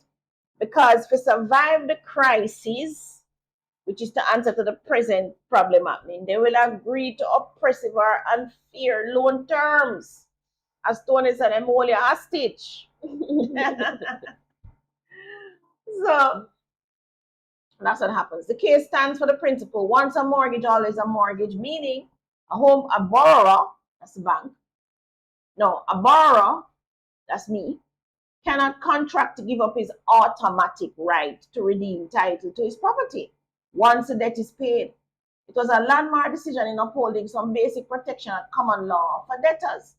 It also had historic significance in the principles it laid out, inspired the Second Bill of Rights, proclaimed by the American President Franklin D. Roosevelt in 1944 State of the Union address to promote basic social and economic rights for all citizens. You can all go and read it.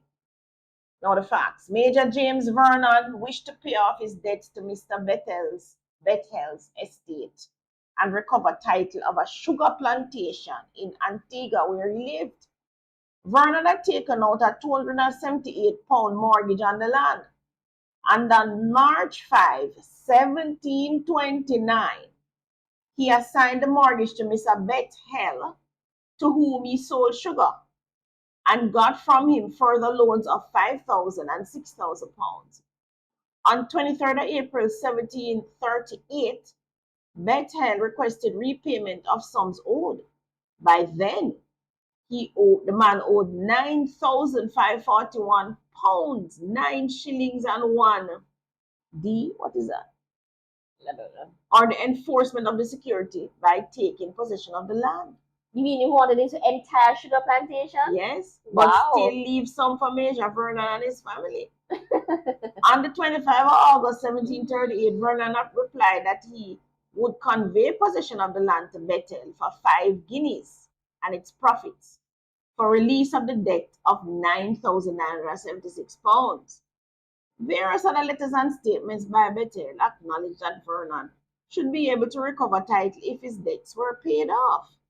When Bethel died, his will from 19th of March 1758 stated that if Vernon ceased with some unjust pretenses to defeat his title to the land and would accept £6,000, then he should be given full title.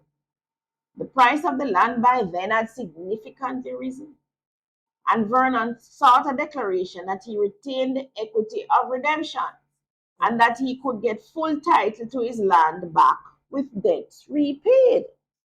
Right, good. So judgment now. Lord Hentley held that there could be no clog on the equity of redemption, meaning nothing should clog it up, so that any restriction on the right to redeem one's property had the debt been discharged was ineffective. He held the exchange of letters between Bethel and Vernon showed that only a security interest and not an absolute conveyance was intended. The principal question in this case is whether upon the whole of this transaction, the plaintiff ought to be decreed a redemption of his Antiguan estate, or that I should consider Mr. Bethel as the absolute purchaser thereof bona fide for his absolute benefit on the deed of August 25th, 1738. This court, as a court of conscience, is very jealous of persons taking securities for a loan and converting such securities into purchases.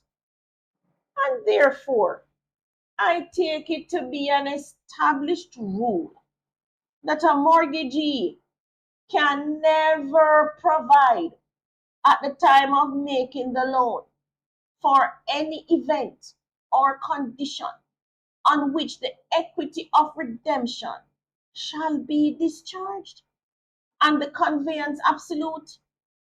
And there is a great reason and justice in this rule. For necessitous men are not truly speaking free men, but to answer a present exigency, will submit to any terms that the crafty may impose upon them. The crafty is calling the bank. Mr. Bethel. Mr. Bethel acting like the bank. So the man owe you $9,000 and you're like, if you don't pay it off, I'm going to take part of your property. All like the money. And just leave a little piece to you and your wife. To live on. To live on. But the property worth vast more than the £9,000. No, yeah. So, and he wrote that in the rules apparently when he was doing the mortgage, which is why the judge is saying, no. You can't write for the man give up in equity of redemption in the contract. The present case as it stands on the deed is not that. But when it is considered with the other proofs, and particularly with the letters and books of Mr. Bethel, it seems to be very much within the mischief, which the rule intended to prevent, of making an undue use of influence of a mortgage. In this case, Mr. Bethel was a West India merchant and consignee of the produce of Mr. John Vernon's estate, and advancing him from time to time several sums of money secured by a mortgage of anticipation at an interest of 5%, with springing redemptions on several loans. By the year 1738, there appears to be due to the mortgagee near £10,000, upon which Mr. Bethel applies to Mr. Vernon by letter number 1. And that is the only intercourse by writing or otherwise proved to me concerning the deed of the 25th of August, 1738. For the orders and instructions for the deed were given by Mr. Bethel to Mr. North, who only believes he sent the draft of the release to Mr. Vernon. This letter mentions the largeness of his demands, and it was no longer to be trifled with, and that therefore he must insist on having the possession, not for his own security only, but for preserving something out of the estate which might remain to Mr. Vernon and his family. I cannot believe, therefore, that at the time of writing this letter, Mr. Bethel intended to take in propriety and as an absolute purchase for his own benefit. Besides, the consideration of the conveyance is only 5 guineas, which Mr. Bethel intended 5 shillings. And the alteration of it was Mr. North's. And though Mr. Vernon granted and released the estate, yet Mr. Bethel never released the covenant for the payment of the mortgage money or made it part of the consideration. The same account is kept afterwards with this difference only. The one is kept as consignee, the other as consignee and mortgagee in possession. It was asked if this deed was not to be an absolute purchase, what was to be the use of it? Answer: a material one, and which answered the exigency of the letter, the easy and certain method of getting possession. Everybody knows the difficulty of getting possession under a mortgage in the West Indies. but there is no difficulty in getting possession on a purchase. True. True. Remember what we discussed last week? Last week? We discussed that. It is easy and a certain method of getting possession. So when you possess people's property for over 12 years, easy if you own it. Right? And the judge says it. He says, everybody knows the difficulty of getting possession under a mortgage in the West Indies, because even if the bank wants to get ownership of the property, the bank have to go to the court first, and the court has to order the foreclosure, and that court is not going to honor that foreclosure unless the bank can show that they have done everything in their power to find a buyer. Because the court knows once they grant the foreclosure, then this right, the equity of redemption, is extinguished to the borrower. They can no longer get the difference in the proceeds, right? So he says everybody knows the difficulty of getting possession under a mortgage in the West Indies. But there's no difficulty in getting possession on a purchase. It was said that there was no promise of a defeasance. That is not necessary. But here is proved in writing a promise that the estate should be only a pledge, and that the deed should be defeasible. As to the £6,000, it is given on terms conditional and must be taken by a compliance with them. Mr. Bettel negated the plaintiff's rights and offered this as a bonus for him to negate the same.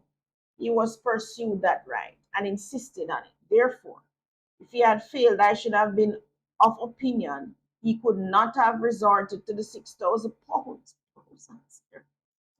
Hey, the judge is not easy now. This judge is not easy. So remember that now.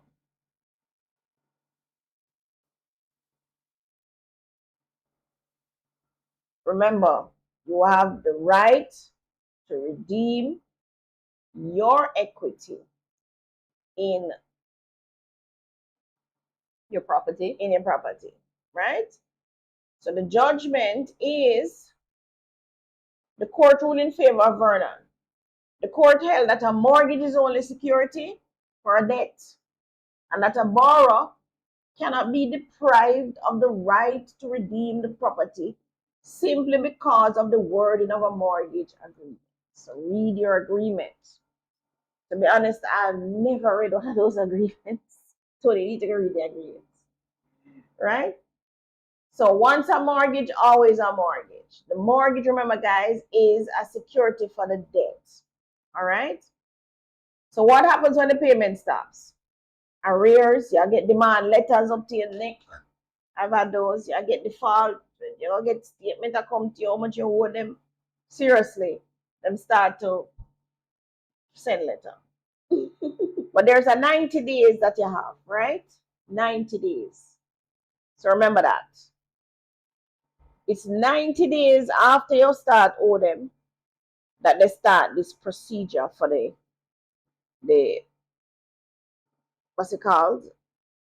For auction. The auction. 90 days after. So if you can, let's just say owe them, which is 3 months.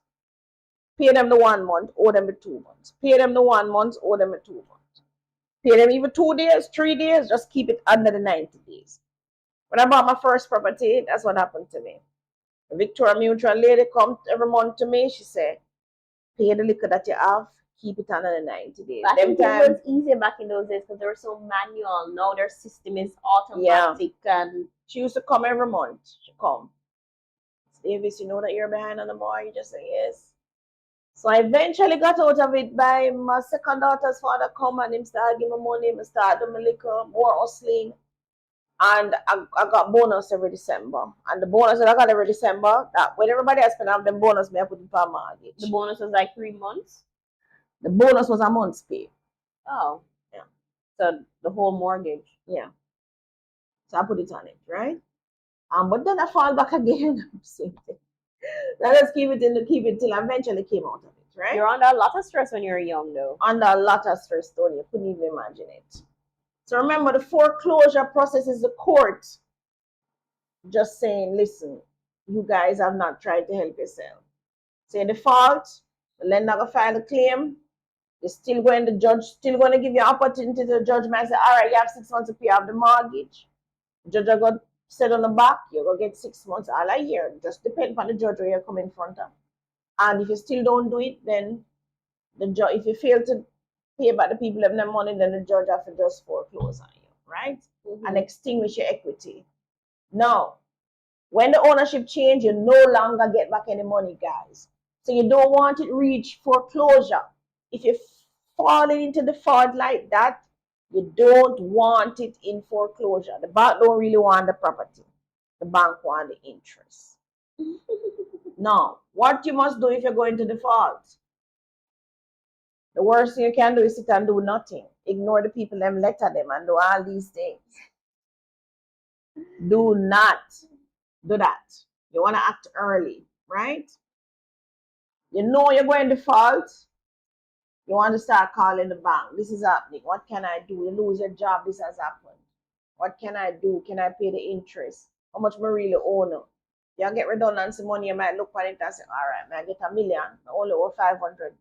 Pay the people them 500. God will provide. Just keep a roof over your head. Right? That's important. You want to talk to them about different things that they can do. You hear about moratorium. You hear about extending the life of the loan that we pay a smaller amount. All these things they can do, but you have to tell them early. You have to get in front of them and talk to them and all these things, right? Because what happens when you go into default, and I learned that again with my Victoria Mutual mortgage back in the day when I was young. When you go into default, the interest rate changes, and that is what kills you. The compounding effect.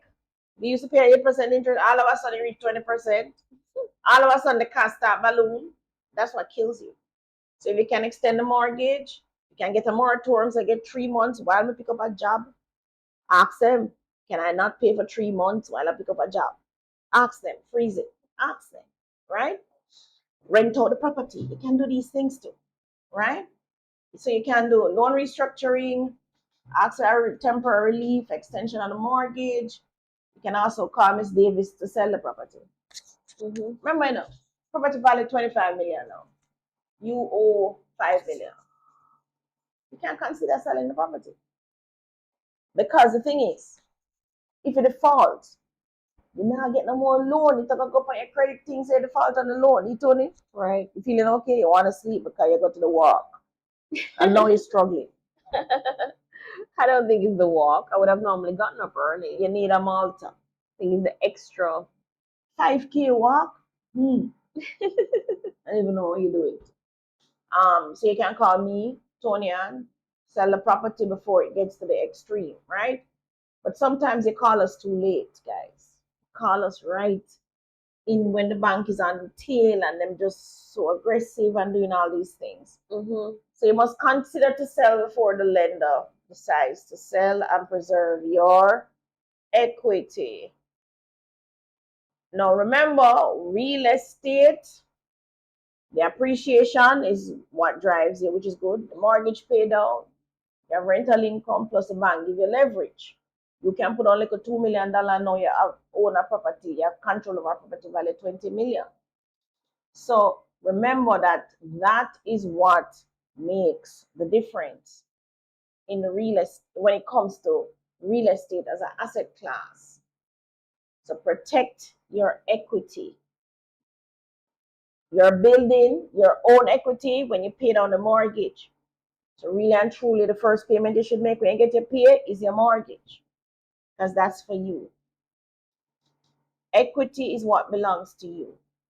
Remember that. The bank can't just swoop in, take away your place where you work hard for. No. So what we taught you today, the right of redemption. Remember that.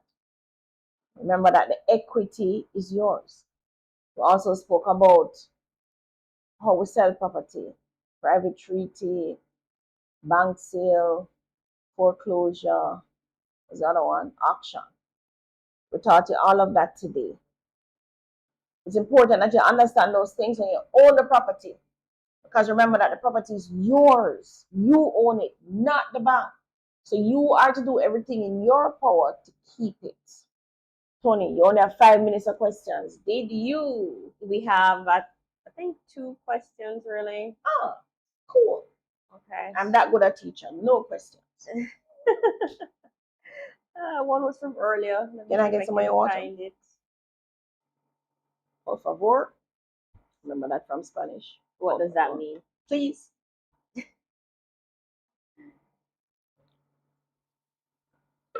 Someone was asking about the Phoenix.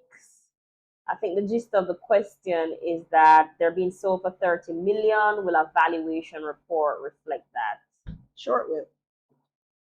Because others have sold for 30 million. Yeah. I personally sold one of the smaller ones at 28 million. Sure it will. And then remember that the valuers look at comparatives. So once they find one sell for that, then they will all sell for that. Yes.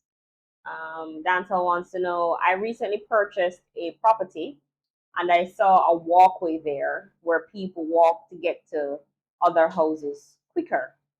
Do you think that I should build a wall or fence? If so, which would be better? Yeah, you need to block them out before somebody knows so that Easement? easement Right of more way. right of way. Build a wall and block them out from now. Mm-hmm. Let them stop walk through your property. Yeah. Yeah, you need to. Yeah, that's a build a wall. And you need a gate to lock your gate, because they must still come through the gate, walk through the property and jump the fence. But you can try simply bamboo. No. They're going Let's to still go and through bridge it. barbed wire. Maybe chain link. And if they're desperate enough, they cut it. Especially if the walk is really long. Yeah, like River said. They keep fix it, boy. Jamaicans, why not do that? Obviously, it's there so that you don't go through, and you still cut it in and you're still going through. Because the walk long. No, they're going for the fruits. That's what they're going in there for. Mm-hmm. The pear tree, the ackee tree, the tamarind tree, this that. But they're gonna. That's how you need to build a wall. Yeah. Sad to say. And don't just build a wall. You need a gate padlocked. Mm-hmm. And Matt says, "Hi ladies, what could I pay for a 2-bed in Bridgeport, St. Catherine?" Bridgeport. Bridgeport have 2 beds. Thought there were 3 beds. Is that the new Bridgeport? The townhouse? The newer one here to Mega Mart? I think they're talking about the old Bridgeport. They started out as 2 beds, but is there a 2 bed still left in Bridgeport? Maybe. Maybe. Somebody with the original house. The one that we sold was for how much? 20 how much million we sold it for? It was years ago. It was during COVID. In a real estate time, that's like a century. I know. I'm trying to remember how much we sold it for. The way prices move. It was like 19? Yeah, and who would have thought? A 2-bedroom in a gated now sell for 30. So maybe 25. But to be fair, that 2-bed was run down. Needed full reno. You see anything? No? I'm looking. Bridgeport. The townhouses would have been Bridgeview, right? Yeah, the townhouses are Bridgeview. Let me see it.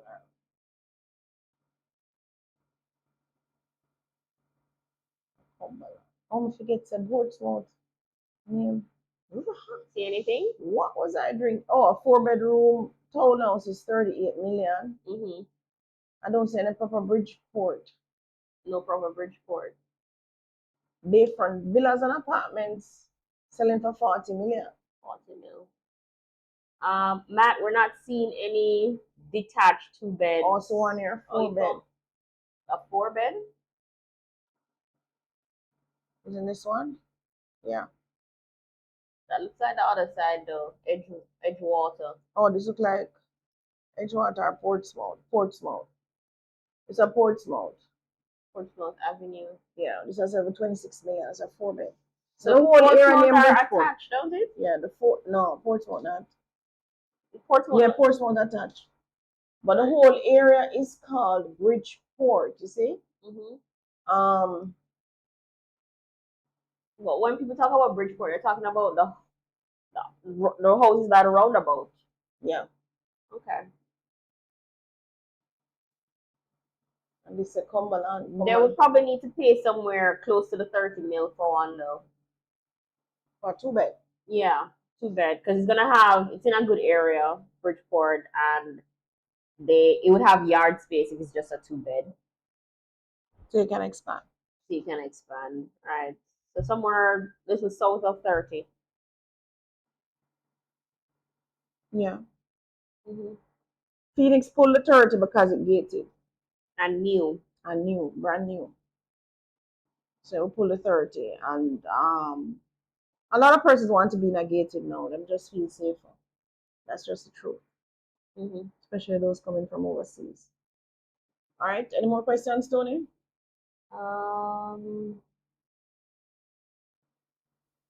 No, Matt says an older 2-bed. Mari Boulevard. Just buy it, Matt. Yeah, go ahead and buy it, Matt. We know how it is to find a 2-bed in Bridgeport. Everybody add on and They either add on very fabulous or they add on rubbish. Like, yeah. So, Nice gift. yeah, but Matt says it's a terrace house. A terrace house? Which side of Bridgeport? I'm talking about Bridgeview. We call terrace, Giant Post. My Serenity says criminals lock up in gated. Yeah, but then where the criminals? Criminals. So it's just like when I live in the ghetto. When I'm in the ghetto, the criminal in the ghetto, not robbing in the ghetto. Yeah. You understand? It's a similar concept. So if a criminal is in a gated community, he's not going to terrorize you in next door neighbor. No. It's the same concept, guys. So you don't have to worry about that. It is the outsider who is going to, because when I live in the ghetto, I'm living in a quite a number of ghetto. No problem. Sleep in the door open the same way. As a matter of fact, in the ghetto, here's the nuance. So you live in the ghetto. But now I come invade the ghetto, you know, because the ghetto just have too much people and too much things can go wrong, right? You understand? But it's easier for them to invade uptown. Yeah. Because those uptown people in the house, not looking outside, don't know the neighbor. Don't know what's going on. But in the ghetto, people are walk up and down. I can guarantee if you're going to the ghetto 3 a.m., 2 a.m., any time of day or night, people are awake on the veranda, on the sidewalks, playing dominoes, playing music, all kind of things. True. Right? So you're actually safer in the ghetto. But why I say if you live overseas, you should really go into the ghetto is because of the absence factor. Yeah. You can lock up the house. You can lock up the house, go away, and you know you're fairly good, right? There are also this other factor of noise. In the ghettos or in the inner cities, I grew up in one. Well, I remember when I was living in Jonestown, we had a sound system right beside us. You see, all today Sunday and today in blast. From your wake up 6 o'clock in the morning, music I play right through to midnight and beyond. It was a daily occurrence. The constant noise, the playing the football on the road, domino playing, Miss Matty and thing over this cook and a chat and a carry on. In the gated it's kind of quiet. In the gated it's calm. So we've lived at both places. In the gated, if you see somebody, you're lucky. What I don't like about gated communities, you can't find nowhere to buy just a juice or something or a snack. I mean, you have to be going to the supermarket. Yeah, isolated. Yeah, that's the thing. If you forget to buy the aisle, dog, yam your supper. It's not even just forget, but sometimes you just want to get up out of the house, walk somewhere, get something to drink, say hi to a neighbor or whatever, and come back. You cannot do that in a gated community. Yeah. You're just stuck in the house. Yeah, that's a little downside. And that I don't find neighbors to be very friendly. Some of them really not friendly. No, they're not. Yeah, they're not. I don't care how you try to be friendly and open up conversation. It's like they just I don't know, like I don't know. In the ghetto, I wish I could have the blend, which is what we're trying to do with the rest of that ecosystem. When we're in the ghetto, guys. So today Sunday, Kirk will come. Miss D, what you have in your fridge there? There's a Kirk of chicken. You can't take the chicken. And he will take the chicken. He goes away. In about an hour or so, he comes back. Miss D, food ready. I'm going to get 3 plates of food. Me, Tony, and Rachel. And it have everything. The rice, the this, the veg, you name it. I mean, I have to cook nothing. They just get the kid chicken. and we're sure to be fed. Yeah. And during the week, they come back. Miss D, where I said, I have a bully beef or 2 in the fridge cupboard. Down with the bully beef. Right? I'm going to get my food. I'm all right. Right? Me in my house, people pass my yard up and down, back and forth, no problem. Them I make nice, picking them I sit up on the veranda. I come out, I say hi, whatever. As a matter of fact, you have to have some kids who come to our house to pick up our coins because we sweep them out. We never ever pick them up. Those kids were picking them up, right? So you have bougie kids. All right. I'm picking them to pick up coins. As long as they even know this come with the same attitude. They don't even know what the coin is. So that's what I find that in the ghettos it is a more, and I can also just say, Miss Mary, me I go on the road, get an iPad Tony Ann for me. And she said, call Tony Ann, come over here, so. Tony Ann go to her house, sit down, watch TV, maybe them cook together, whatever. But me know so she's safe. And if Tony Ann come home in the evening, me say, Tony Ann gonna come about 5 o'clock, get an eye for me. Me not even have to say it. Because if Tony Ann come home by 5 o'clock, they run up and down. When you see Tony Ann, she's supposed to pass. You see her? What about the school make go see we see her? You understand what I say? That's the kind of thing that they have in the ghettos. We don't have that in our uptown life. And because of that, I don't know. I think Jamaica has lost it with that. When we started putting up these big walls around these communities and exclude some people. And the same thing with the hotels and so on. We're no longer an inclusive society. And I find that to be, I don't know if I like it. The integrated communities, how them communicate upon one bag of WhatsApp. All right, so we have a few questions to get through real quick. Lane says, if you're purchasing a property and the seller decide they are no longer selling because of parish council not providing the no objection letter because of the breaches, does the seller lawyer continue? Hold on, there's more. Has the right to take fees from the down payment to be reimbursed? Only if that's in the contract. Yeah, it depends on what's in the contract. In the sale agreement. Yeah, because, I mean, if they can't continue due to certain things, then if it's in the contract, then the attorney still gets paid whatever. But why are you? What is breach? Parish council are usually that hard. Parish council would have probably told you what piece to cut off. Yeah. Definitely, if you breach a government sidewalk, you have to lick it down. So it can't be that. I don't find the parish council to be harsh with those things. Certainly, if there's a building, so let's say a building should be 5 feet and you're only 2 feet. I don't find it for a parish council to be harsh because you cut it off 3 feet over the building may actually cause the building now to be in danger structurally. Right? So, but I don't think I don't find the parish council. I don't. You would need, Why the parish to see the council details of the no objection letter. All right, because it could be more than just the no objection letter. Maybe it's the cost to do what the parish council wants to be done. Yeah, could be the cost. But I don't find the parish council to be harsh. What I do know, you're not getting a talk from parish council if you breach government sidewalk. Yeah, because that would set a bad precedent, which they can't allow. So if you build your fence out too much from the sidewalk, lick it down, guys. Once it showed that on the survey, I don't even bother talk about you're going to parish council to get them to change the covenant. No, just take it down. All right, we got another question. And if you're breaching neighbor with your Eve and this and that, take it off. You can't be over the neighbor boundary either.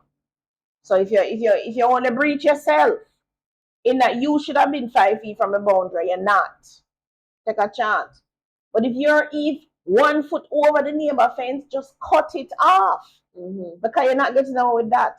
Or you can ask the neighbor to sell you a piece of them land. If the neighbor will agree. And then you move the fence to the new boundary. Right. Here's a question. I want to buy a next house, but I have a mortgage paying. I want to know if I should pay it off, the first mortgage, that is, or invest the money in a business and take a new mortgage. It sounds like you should pay off your mortgage. That way. Invest which money in which business? The money that you have to pay off the mortgage? Yeah. Or the money that you have to buy a new property? I think it's the same money. I want to buy a next house, but I have a mortgage paying. I want to know if I should pay it off the first mortgage or invest the money in a business and take a new mortgage.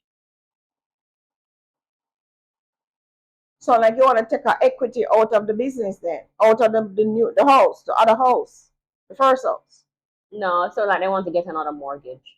But you're going to need a deposit. So the deposit money is different from the business money. So they're trying to find out. So here's the thing. If you're almost finished paying off for your mortgage, I suggest you secure your title. If you have the mortgage before you go into business. Business can be so tricky, right? Business will take your mortgage money from you. Yeah. As opposed to pay every month. And the thing is, you want to ensure that you secure somewhere to live that is somewhat debt free. Yeah. If it's one property you have, one dege property, remember, if you don't have many properties to sacrifice. So if you don't have 5 properties, where you say, all right, no one I can't sacrifice it. I have 4 debt free. Mm-hmm. But if you only have 1 property, you're close enough to paying off the mortgage. You actually have the money in your hand to pay off the mortgage. And you live in the property. And you live in the property. You need to secure somewhere to live. That's debt free. So I would say you pay off the mortgage. That way you sleep comfortable at night. Then you can ping pong around the rest of money with the business if you want. Or the second property. Or the second property. But I have owed money on properties and buy other properties. Right? Still owing on the property. Still owing on the first property. Mm-hmm. But the second, third, fourth property that I buy, even though all of them have loans, there's always this one, usually it's like a piece of land, that I can sell off that land alone and clear all of the other mortgages. I've done that. We still do that today. That's just a circle that we use. Or call it a cycle that we use. So you're in buy mode. And then eventually the same equity, I remember equity I paid down, remember value of price of property I go up. Mm-hmm. So you find you're going to be able to sell one of these properties, cancel all of these loans.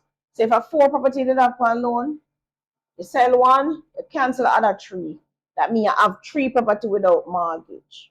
And if these properties were rented, you now have all of the money. Someone wants to know, what are some small things you can do to bring up the value of your house? Sit patiently and wait. 0. That's it. no Just small. sit patiently and wait. Listen. That's the smallest amount of thing you can do. Just sit patiently and wait. Yeah. With what's happening in Jamaica, with all the development and the Prime Minister making announcements about this and them finding oil and all sorts of things, property values in Jamaica are just slowly going up without anybody actually doing anything. Without changing the front door. Yeah. If you want to look nice for your own purpose, plant some flowers. You want it to look nice? The only real thing that persons might pay more for is maybe solar, but it's not going to be like excessively more because solar is so readily available and accessible right now. Plus the loans. You can get loans. Yeah. And like back in the day, like even 5 years ago, maybe having solar in the house was a huge thing. Yeah, but now, even with the hurricane and stuff, people still don't see solar as no.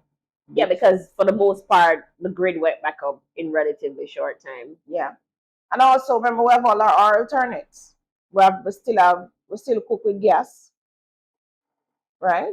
Mm-hmm. We still have a coal iron if we want to iron the clothes. Or we wear the clothes crush up. Which iron? We still have our own sweet home lamp, our candle, now these days we have solar flashlights and we just have so many things. And you have a liquid generator thing, you can plug it in and you get. So what I'm always surprised is that the buyers in this market, they're not impressed by the things that homeowners do to the property. No, they're not. They look to see, can the king size bed hold in the room? That's a for them problem. And that is it. Like, not care about grill and AC and fan, because developers are giving so many of these things, fencing, whatever, for gardening. They just expect the house to come with those things now. if they're looking at a new house. But if they're looking at an older house, they just want the bones of the house, really. Yeah, they want They to want, everyone. they just want the bones. Some people just want the location. Everything else, them know them can fix. Right? And it's very accessible to fix those things now. Yeah, it's so not easy. like before. Yeah, it's so easy. Where getting a grill man is gonna take all 3-4 months. Right. And Jamaicans have very specific taste. So you go say you are go, oh, I'm plant a cactus garden. And the man come and says, why put so much concrete and stone in that place? Yeah, don't like it. You understand what I'm saying? And then you put in excess water tanks because you're saying, oh, there's a rain issue, water issue in the area and whatever. And they're like, why you take up all of the garden space with water tanks? No, or the first thing, but this place have water problem issue, man. I'm not buy this. Obviously, them have water problem. Yeah. Man, we have 4 tanks in the yard. You understand what I'm saying? Yeah. So, guys, I don't find. Basically, keep a place clean, right? Keep it clean. That's what we do. So we get a house to sell, we clean it up. If there is garbage around the yard or in the house and them have things all over, we say, no, pat these away, pat that away. Clean space. Because they're looking at the bones of this house. That's what they're looking at. They're looking to see if their things can hold. Yeah, them look to see if them king and queen size. That's always the thing. That's always the thing we get. Yeah, like the care of the rest of the house fabulous. Can it hold the bed? Can it hold the bed? Like, and these days a big fridge. So the minimum thing you can do really is keep the place clean, man. Keep the walls clean. So like now I'm talking about walls because of my 2 grandsons. Tony had to go through and be cleaning. We clean the cake, so clean off the wall good. Surprised not remove crayons though. No, it doesn't. So we need something to remove crayon. If you don't have a crayon remover, tell me please. But keep the walls clean. Dirty walls don't show a good house. So keep the walls clean. Keep the floors clean. Clutter free your house. No whole heap of things on the surface if you're selling. Right? If you're showing the property, all those personal pictures also take them down. What if you're not selling but you just want to improve the value for valuation purpose? That's not going to happen. Unless you're going to do an addition.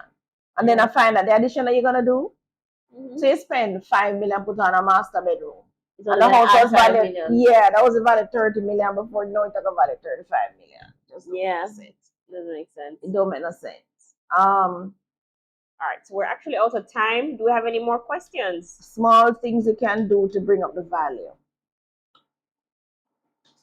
Because they're looking at comparative values, yours is just going to sell for the same price and Miss Matthew won't know necessarily for.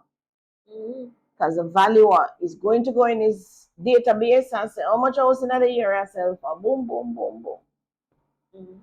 Unless might add 100,000 or 200,000 if you did something very specific, but not much. Nah, look, that is it. And they don't value.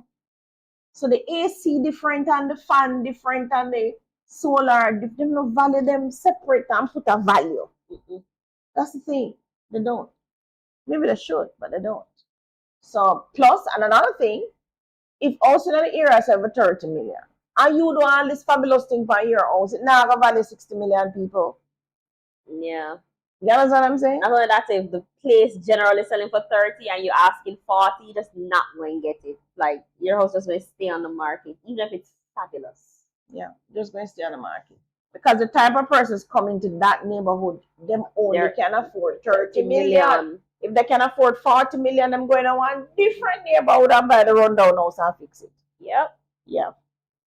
That's what's the truth. Jamaica have that little nuance. And I guess maybe it has to do with the demand, I don't know. Or Jamaicans not sophisticated when it comes to, or because it could be too that we don't buy as often. Yes. So we're not in the market every 5 years. Well, the average person is not in the market. We are in the market. But we're in the market every year, guys. But the average person is not in the market every year or every 5 years. The average person in Jamaica only buys one house. That's the truth. They raise a family in it. Some of them take all 10, 20 years to build one house. There you go again. So they're there forever, right?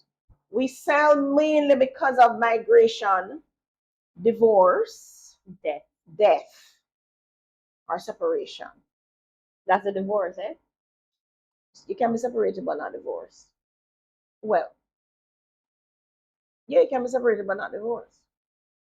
But divorce is a court proceeding. Separation is you and me separate. So those are the reasons why we sell. And these days we have some sales from investors who may have bought at X price and then sell at Y price. And again, that's because of trading and teaching. A lot of them have been in my class.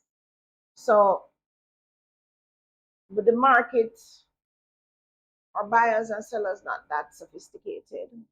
And our buyers are very price sensitive. They literally just want to spend within a certain budget, no care how fabulous the house is. Yes. They'd rather choose something that's ugly or need repairs than to go above their budget. And then if you live in Jamaica, everybody in Jamaica have a cousin or brother or sister who are Tyler and Mason and all these things.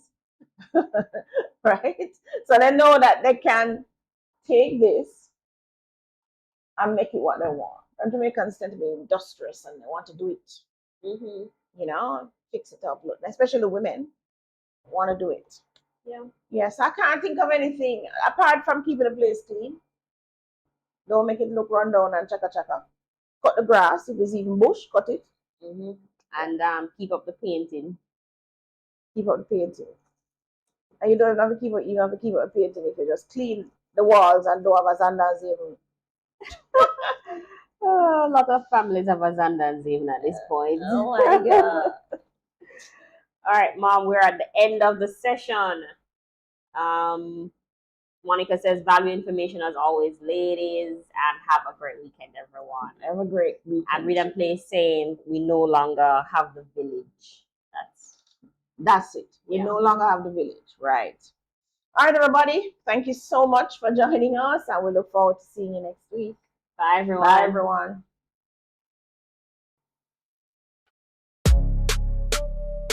Yeah, man. No more waiting. We are move now. Them say them broke, so them not start. See the price and them get dark. Mind lock them afraid for the market. Never know say your system start. You no need to rich to begin. Just strategy to win. From you know where you qualified for. Your foot already in. For them a watch pan sideline. While and price a climb. Them want perfect same time. Now them late and miss time. Start small, build it fast. Every move, adopt cash. From your step, on the ladder. Next level come quick, no pass. Buy what you can afford now. Step in the game, no style now. Start small, level up fast now. Build wealth, make it tall now. Pre-approve, know your price now. Map tell you where you stand now. No more talk, action now. Real estate, we are run down. No more waiting, no more excuses. Start where you are and build from there.